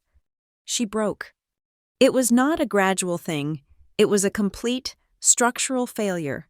The mask of the perfect, in control. Suburban matriarch didn't just slip. It shattered, and the screaming, cornered, animalistic rage beneath it exploded. "No!" she shrieked. The sound was high-pitched, a sound I had never heard from her. She stood up, not gracefully. She shot up, her chair screeching on the hardwood floor and crashing backward. "You will not!" she screamed. She lunged, not at me. She lunged across the table. Her arm, the one with the delicate gold bracelets, pulled back. And then she slapped me. It was not a small, dramatic slap. It was a full-bodied, open-palmed, violent assault. Her hand connected with the left side of my face with a sound, a loud, wet crack, that echoed in the silent room. My head snapped to the side from the force. The world went white for a second. My chair skidded back on the floor. A glass, my water glass, tipped over, the water spilling, dark and spreading, across the white linen tablecloth. The entire room, all 20 people, gasped. It was a single, shocked, unified sound. My father half rose from his chair. "Valerie, Val, stop it. Oh, God," he whimpered. He clutched his chest, his face ashen, and he sat back down. He just sat there, gasping, a spectator at his own daughter's assault. He did nothing. My cheek, my face, it was on fire, a deep, agonizing, throbbing burn. My ear was ringing, a high-pitched, metallic whine. I could taste blood in my mouth, where my teeth had cut the inside of my cheek. I turned my head back. Slowly, I looked at her. She was breathing heavily, her chest heaving, her manicured hand still raised slightly, her face a mask of pure reptilian hatred. And in that moment, as my cheek burned and the room stared, I felt nothing, not fear, not sadness, the last, final, lingering thread of hope, the hope that she could be reasoned with, the hope that my father would protect me, was severed. The silence stretched, thick and unbreathable. And then, from the other end of the table, a new sound, the scraping of a chair. Aunt Renee stood up. She was not rushed. She was not hysterical. She was, in fact, impossibly, terrifyingly calm. She picked up her enormous, overstuffed leather purse from the floor. She placed it on the table, unzipped it, and reached inside. She pulled out a thick, 9x12, spiral-bound document. My copy, the second copy, the backup. She held it up for a moment, for the whole table to see the official, legal-looking cover. Then, with a deliberate, firm motion, she slapped it down onto the center of the table, right between the half-carved turkey and the rapidly cooling gravy boat. The thud was a gavel. "Valerie," Renee said, her voice cutting through the silence, cold and clear. "You always did love to handle your business in front of an audience."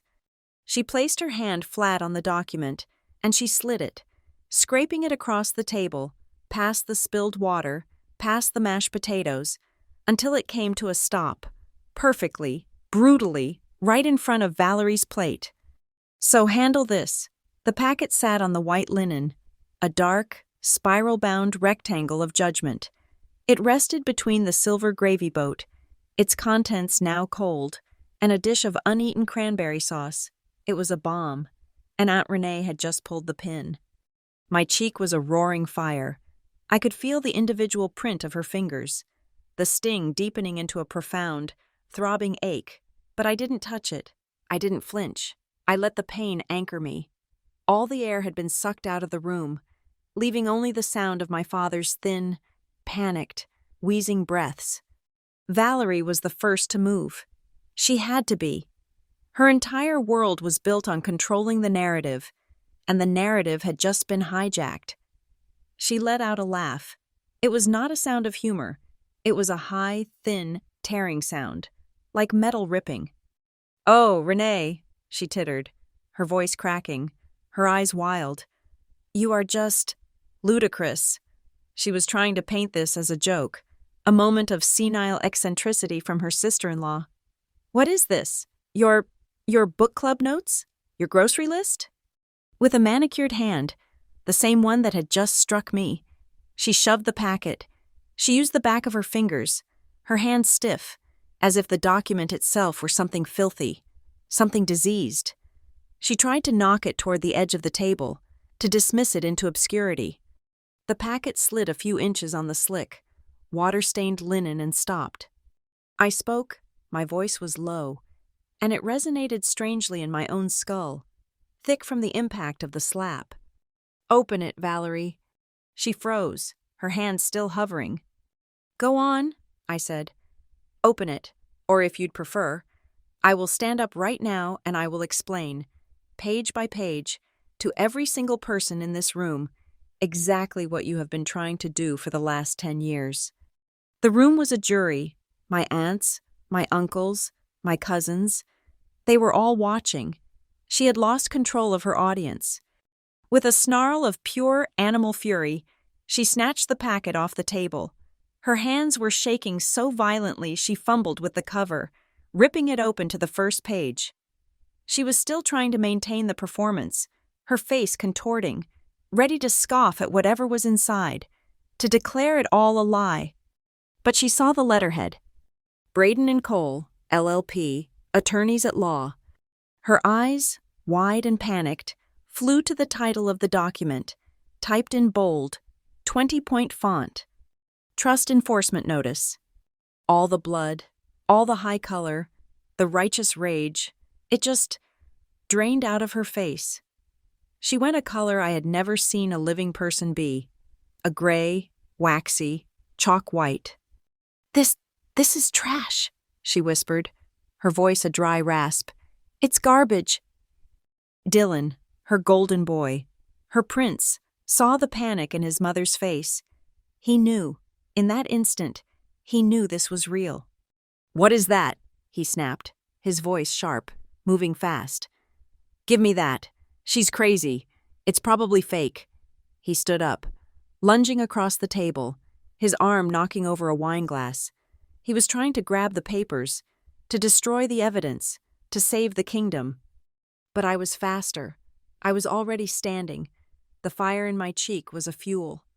I put my hand flat on the document, pinning it to the table before his fingers could reach it. My strength, the strength I had built in the gym, met his, and I did not budge. "No," I said, my voice like ice. "This is a legal document, and I want everyone to hear it." Aunt Renee, my general, stepped forward into the space beside me.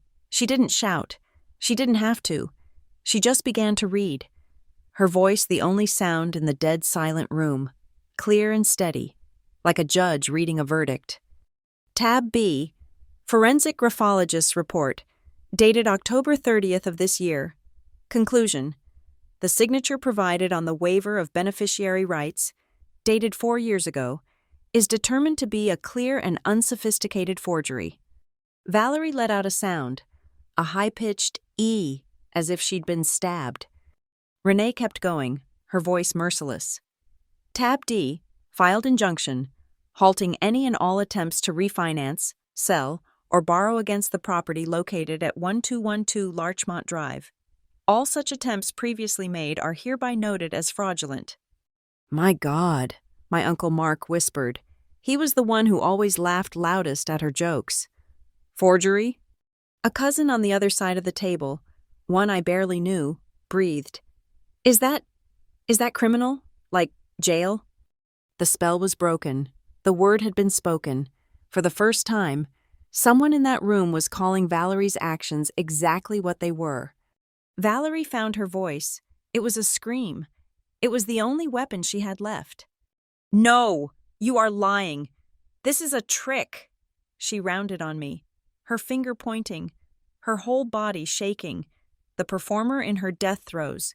You were never here. You abandoned this family. You abandoned your father when he needed you. I was the one who was here. I was the one who did everything." She was crying now, but they were tears of pure, unadulterated rage. "I signed things. Yes," she shrieked. "I signed things to help, to make things easier, to protect this family, while you were off in Chicago, living your selfish, childless, horrible little life." She turned to the table, to her jury, desperate, appealing for one last time. "I did it for us, for Richard. She never cared about this house. She never loved this family. I did. I was protecting us." I just waited. I let her scream until she was panting, her chest heaving, mascara running in black, spider leg tracks down her pale, waxy cheeks. I let the silence settle again, thick and suffocating. My cheek was a dull, hot drumbeat. "You call it helping," I said, my voice still quiet, still cold, cutting through her hysteria. "The state of Wisconsin and the federal government call it felony fraud." I didn't need to yell. I had the facts. I had the data. I ticked the points off, not on my fingers, but in the air between us. 10 years ago, you used a fake scholarship application to get my social security number. I was 19, 2 years after my mother died. I looked at Dylan, who looked like he was going to be sick. "You used that number to try and change the beneficiary on the trust. You failed." I looked back at Valerie. 4 years ago, you cornered me at Christmas, trying to get me to sign a health insurance update that wasn't a health insurance update. When I didn't, you forged my signature yourself, a clumsy amateur forgery. I believe the report said. I pointed, with a steady hand, to the new $10,000 patio set visible through the dining room window. "And all the while, you told my father the family was struggling. You told him money was tight. You created a decade-long narrative of scarcity, all while my mother's 7-figure investment account, my account, was sitting there, an account you were actively, illegally, trying to crack." I looked at my aunts and uncles, who were now all staring at her, not with confusion, but with a new, dawning horror. Every intercepted letter, every lie about being careful with money, it was a performance, it was a long con, and it is over. "Val." My father's voice, it was not a voice, it was a tiny, broken, pathetic sound, the sound of a small animal. He was clutching his chest, his face white with fear. He was a man being torn in two. "Val, please, just tell me you didn't do that. Just tell me she's lying. Tell me it's not true." Valerie saw her opening, her last, desperate play. She ran to him, grabbing his arm, turning on the performance, the real tears, the ones of a victim. Richard, darling, look at her. Look at what she's doing. She's trying to tear us apart. She's lying. I would never. It was all for you. I told you. I just signed some boring papers. She had said too much. She had walked right into the final, beautiful, perfect trap. I didn't say a word. I just reached into my tote bag and took out my phone. I held it up. "You're right, Valerie," I said. "You did tell him. You told him you signed boring papers. You forgot you told me, too." I pressed play on the audio file. It was the voicemail, the one she had left on my father's phone, the one he, in his technological incompetence, had accidentally forwarded to me, the one she thought was just a private message between co-conspirators. Her own voice, smug, proud, condescending, and perfectly clear, filled the dead silent dining room. "Just a bunch of boring legal stuff. Richard, I signed it all for her. You know how Willow is. She'd just mess up the paperwork. It's better this way. She'll never even know. We'll handle it." I pressed stop. The audio recording, saved and legally admissible, clicked off. The silence that followed was absolute. It was the sound of a life's worth of lies. 16 years of performance, 16 years of control, collapsing into a black hole. My father stared at his wife, his mouth open, comprehension finally, agonizingly, dawning on his face like a slow, agonizing sunrise. Dylan looked at his mother, not with loyalty, but with the sick, dawning horror of a co-conspirator who just realized he's been caught. Valerie's hand was still on my father's arm, but her face was the face of a person who had just watched her own execution. She had been caught, red-handed, by her own voice. The silence in the room was a living, breathing thing. It was a dense, heavy vacuum, filled only by the tinny, damning echo of Valerie's own voice, captured from my phone's speaker. She was a statue, hand still clutching my father's arm, her face a waxy, chalk-white mask of abject horror. My father looked like a man who had seen his own ghost, his mouth open, his eyes completely vacant, staring at the wife who had just confessed to a decade of lies. Dylan, the golden boy, was staring at the floor, his smugness completely evaporated, replaced by the sickly green pallor of a caught co-conspirator.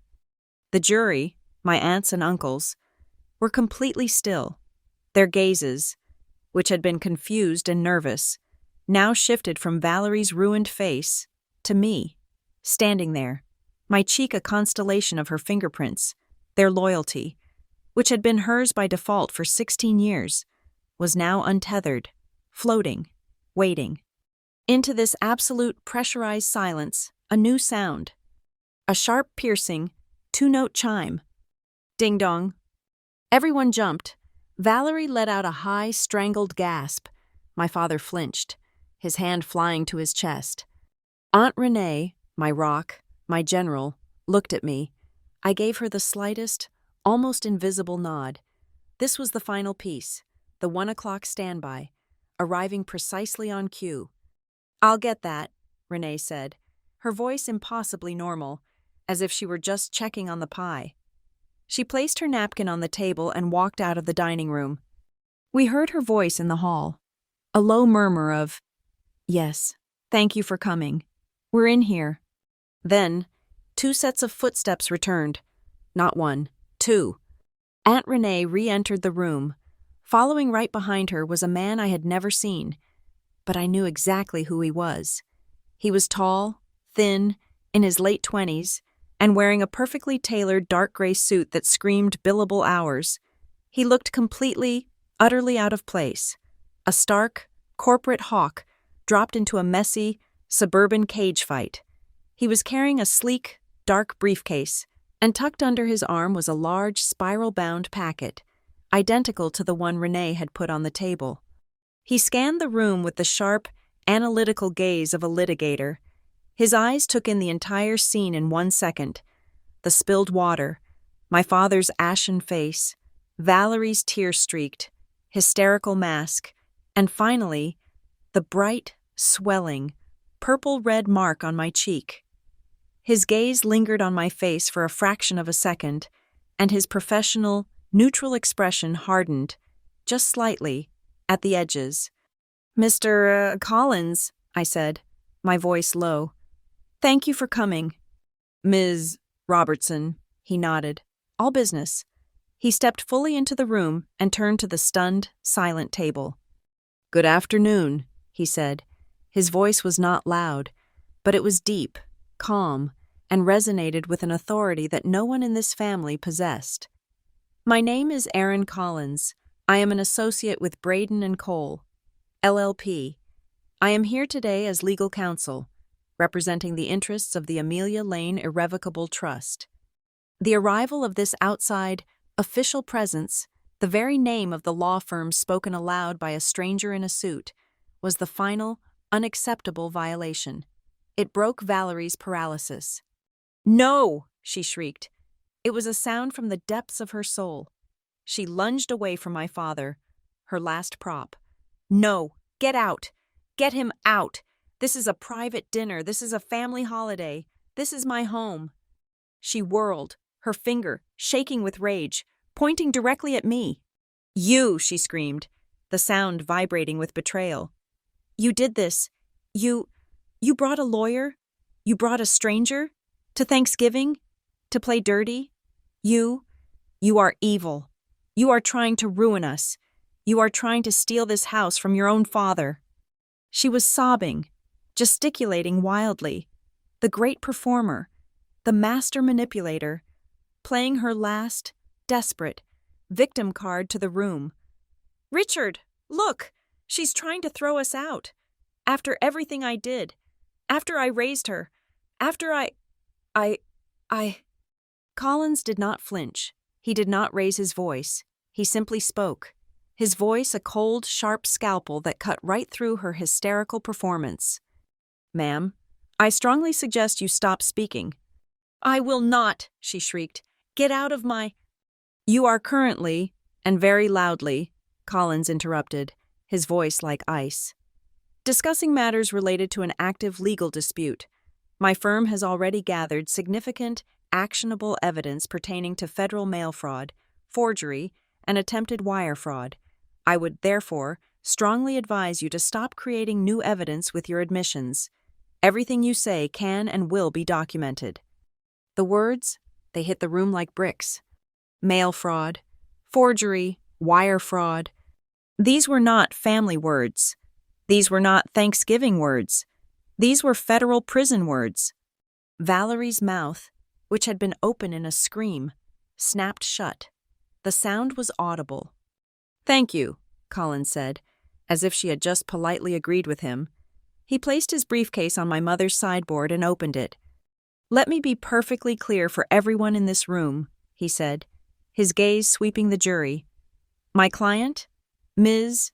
Willow Robertson, is the sole, rightful administrator and beneficiary of the Amelia Lane Trust. As of her 30th birthday, over 2 years ago, this trust is the legal and sole owner of this property, 1212 Larchmont Drive, and all associated investment accounts." He continued, his voice a damning, emotionless monotone. "The injunction we filed 3 weeks ago has frozen all assets. The lis pendens filed with the Dane County Registrar of Deeds means this house cannot be sold, refinanced, or used as collateral for any loan, any attempt to do so." He looked directly, coldly, at Valerie. "Is a new, separate, and immediately prosecutable violation of that court order." He then let his gaze slide, for just a moment, to Dylan, who looked like he was about to be physically sick. "Any party," Collins added, his voice dropping, "assisting in such an attempt is, by legal definition, a co-conspirator." Dylan actually gagged. Collins turned back to Valerie, who was trembling, her hands twisting in the linen napkin she had grabbed. "We have a 2-part choice for you today. Ms. Lane, it is very simple. We are here to serve you with this." He tapped his own packet. "The official notice of enforcement. We have also, however, prepared an agreement." He held up a thin, separate folder. "Your choice is this. Option A, you cooperate. You sign this agreement, which states you acknowledge Ms. Robertson as the sole administrator of the trust. You agree to cease all contact with the trust's financial managers, who are already under new instruction. You agree to turn over all keys, documents, and records related to this house's finances, effective immediately. You will, in short, acknowledge the legal and financial reality of the situation." He paused, letting the words hang in the cold, gravy-scented air. "Or option B, you refuse, in which case, I will, right now, use my phone to call my senior partner. We will immediately petition the court for an emergency order to have you forcibly removed from this property for trespassing on and interfering with trust assets. And we will immediately forward our entire criminal file, the forgery report, the audio recordings, the proof of mail fraud, to the district attorney's office. We believe they will be very, very interested in your case." The words "forcibly removed" and "criminal file" were the final blows. My father, who had been listening, his face a mask of abject confusion and terror. Finally understood. His trembling hand, which was resting on the table, brushed against the packet Renee had given him. His finger landed on the plastic tab. Tab B, the one with the word forgery stamped on it in bright red. Forgery? He whispered, his voice a disbelieving croak. Val? Forgery? He looked at her, his wife, the woman who had run his life for 16 years, the woman who had just lied to his face, the woman who had just been caught by a lawyer.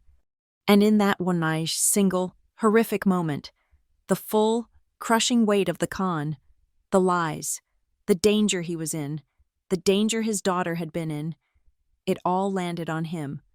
"Oh, God!" he gasped. "Oh, my God!" He wasn't speaking to anyone. He clutched his chest, his left arm, his face turning an even more terrifying, mottled shade of gray-blue. My heart. I can't breathe."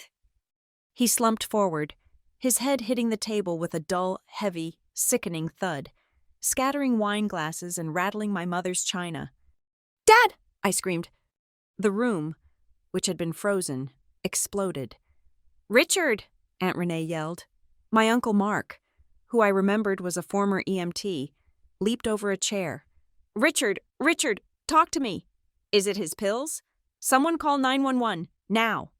"No, don't," Valerie shrieked, a new, more primal terror in her voice.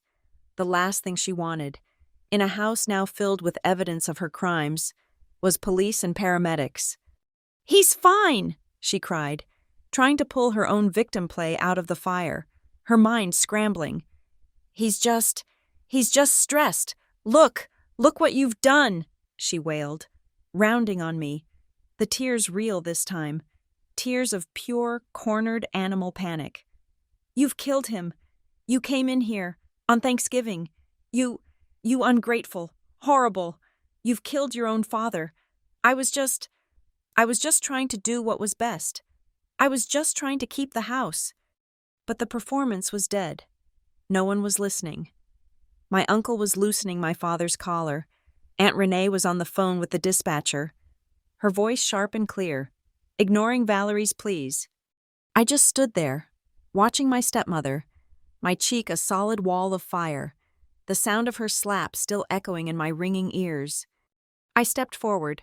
My voice was low, but it cut through the panic like a foghorn.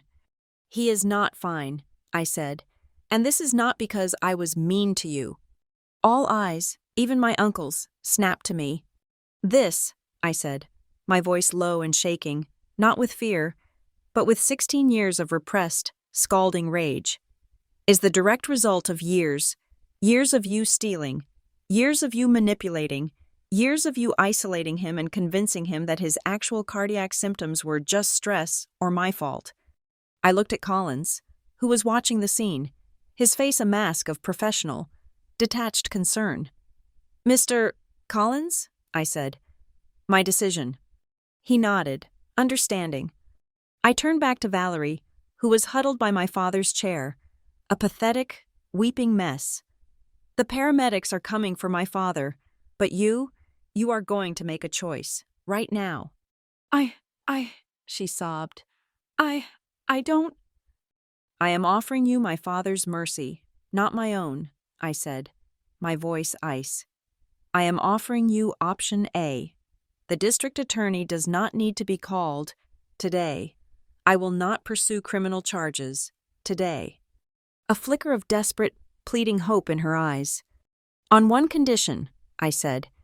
"You will sign that agreement, the one ceding all control of all assets. You will sign it right now, at this table, before the paramedics get here, with Mr. Collins and every single person in this room as a witness." I let that sink in. "You will give up all claim to this house and to all the finances. You will agree, legally and irrevocably, to let the trust, managed by me and by this firm, handle everything. You will become a guest, or..." I glanced at my phone. "You can take option B. I will make the call to the A myself. Your choice." She stared at me, her mind racing. The old, calculating Valerie looking for an angle, a loophole, a way out. There was none. She was surrounded. "The pen, Mr. Collins?" I said. He clicked a heavy, expensive-looking pen and placed it, along with the single-page agreement, on the table in front of her. At that moment, my father groaned. My uncle had him sitting up. "Willow?" he whispered. His eyes, filmy with pain and confusion, finding mine. "Willowbean?" "I'm here, Dad," I said. I walked past Valerie. I reached into my tote bag, past the copy of the trust, and pulled out a small, white, business-sized envelope. My own envelope. I handed it to him. "This is for you." His hands were shaking, but he fumbled it open. Inside was a single, stiff appointment card.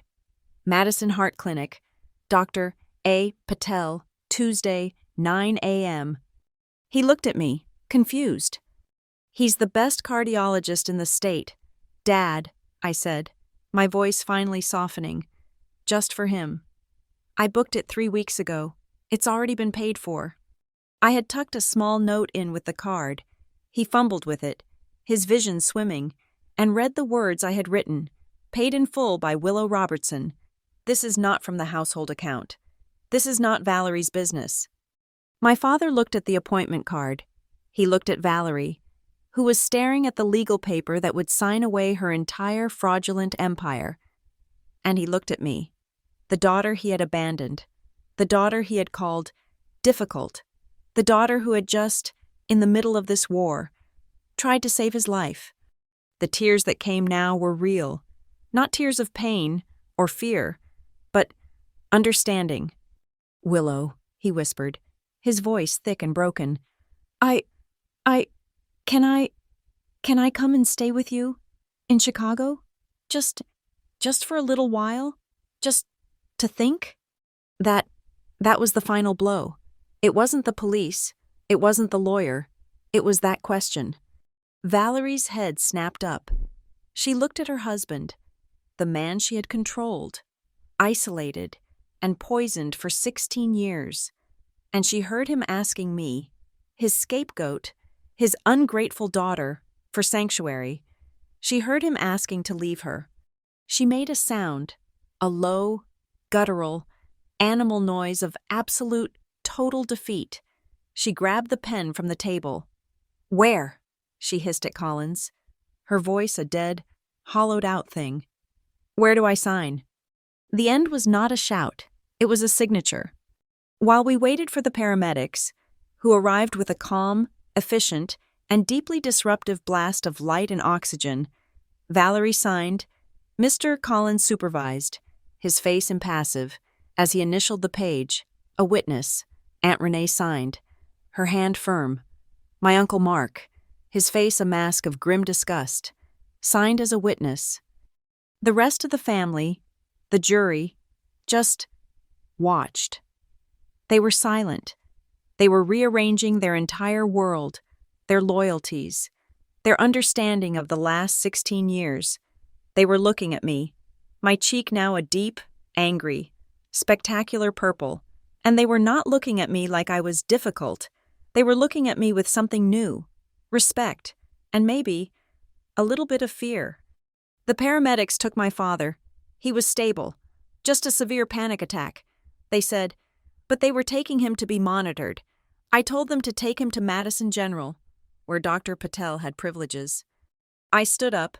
The table was a wasteland of congealed food, spilled wine, and broken lives. Collins was packing his briefcase, the signed agreement tucked securely inside. Valerie was still sitting at the table, a queen on a ruined throne, staring at nothing. Dylan had, at some point, simply vanished. I walked to the door. Aunt Renee met me in the hall. "You were amazing," she whispered, her eyes shining with tears I hadn't seen before. "She was," I said, and I touched the wallet in my pocket, where my mother's note was tucked. I stood, for a moment, in the entryway of my house. My cheek was on fire. My heart was exhausted, but my shoulders were back. I walked out the front door, into the cold, clean November air. I did not look back. I was, for the first time in my entire life, leaving this house on my own terms. My mother's will had been honored. My boundaries had been built, not with words, but with legal, fireproof steel. There was no fairy tale ending. My father was weak, and I had a long road ahead with him. My family was broken, the pieces scattered, but as I walked to my car, the air felt different. It was not a happy ending, it was just an ending, a raw and rough, an incredibly satisfying start to a life that was finally, completely mine. Thank you so much for listening to my story. I would love to know where you are listening from. So please drop your city or country in the comments below so we can connect. Please subscribe to Lila Revenge Stories, like this video, and hit that hype button to help more people find and hear this story.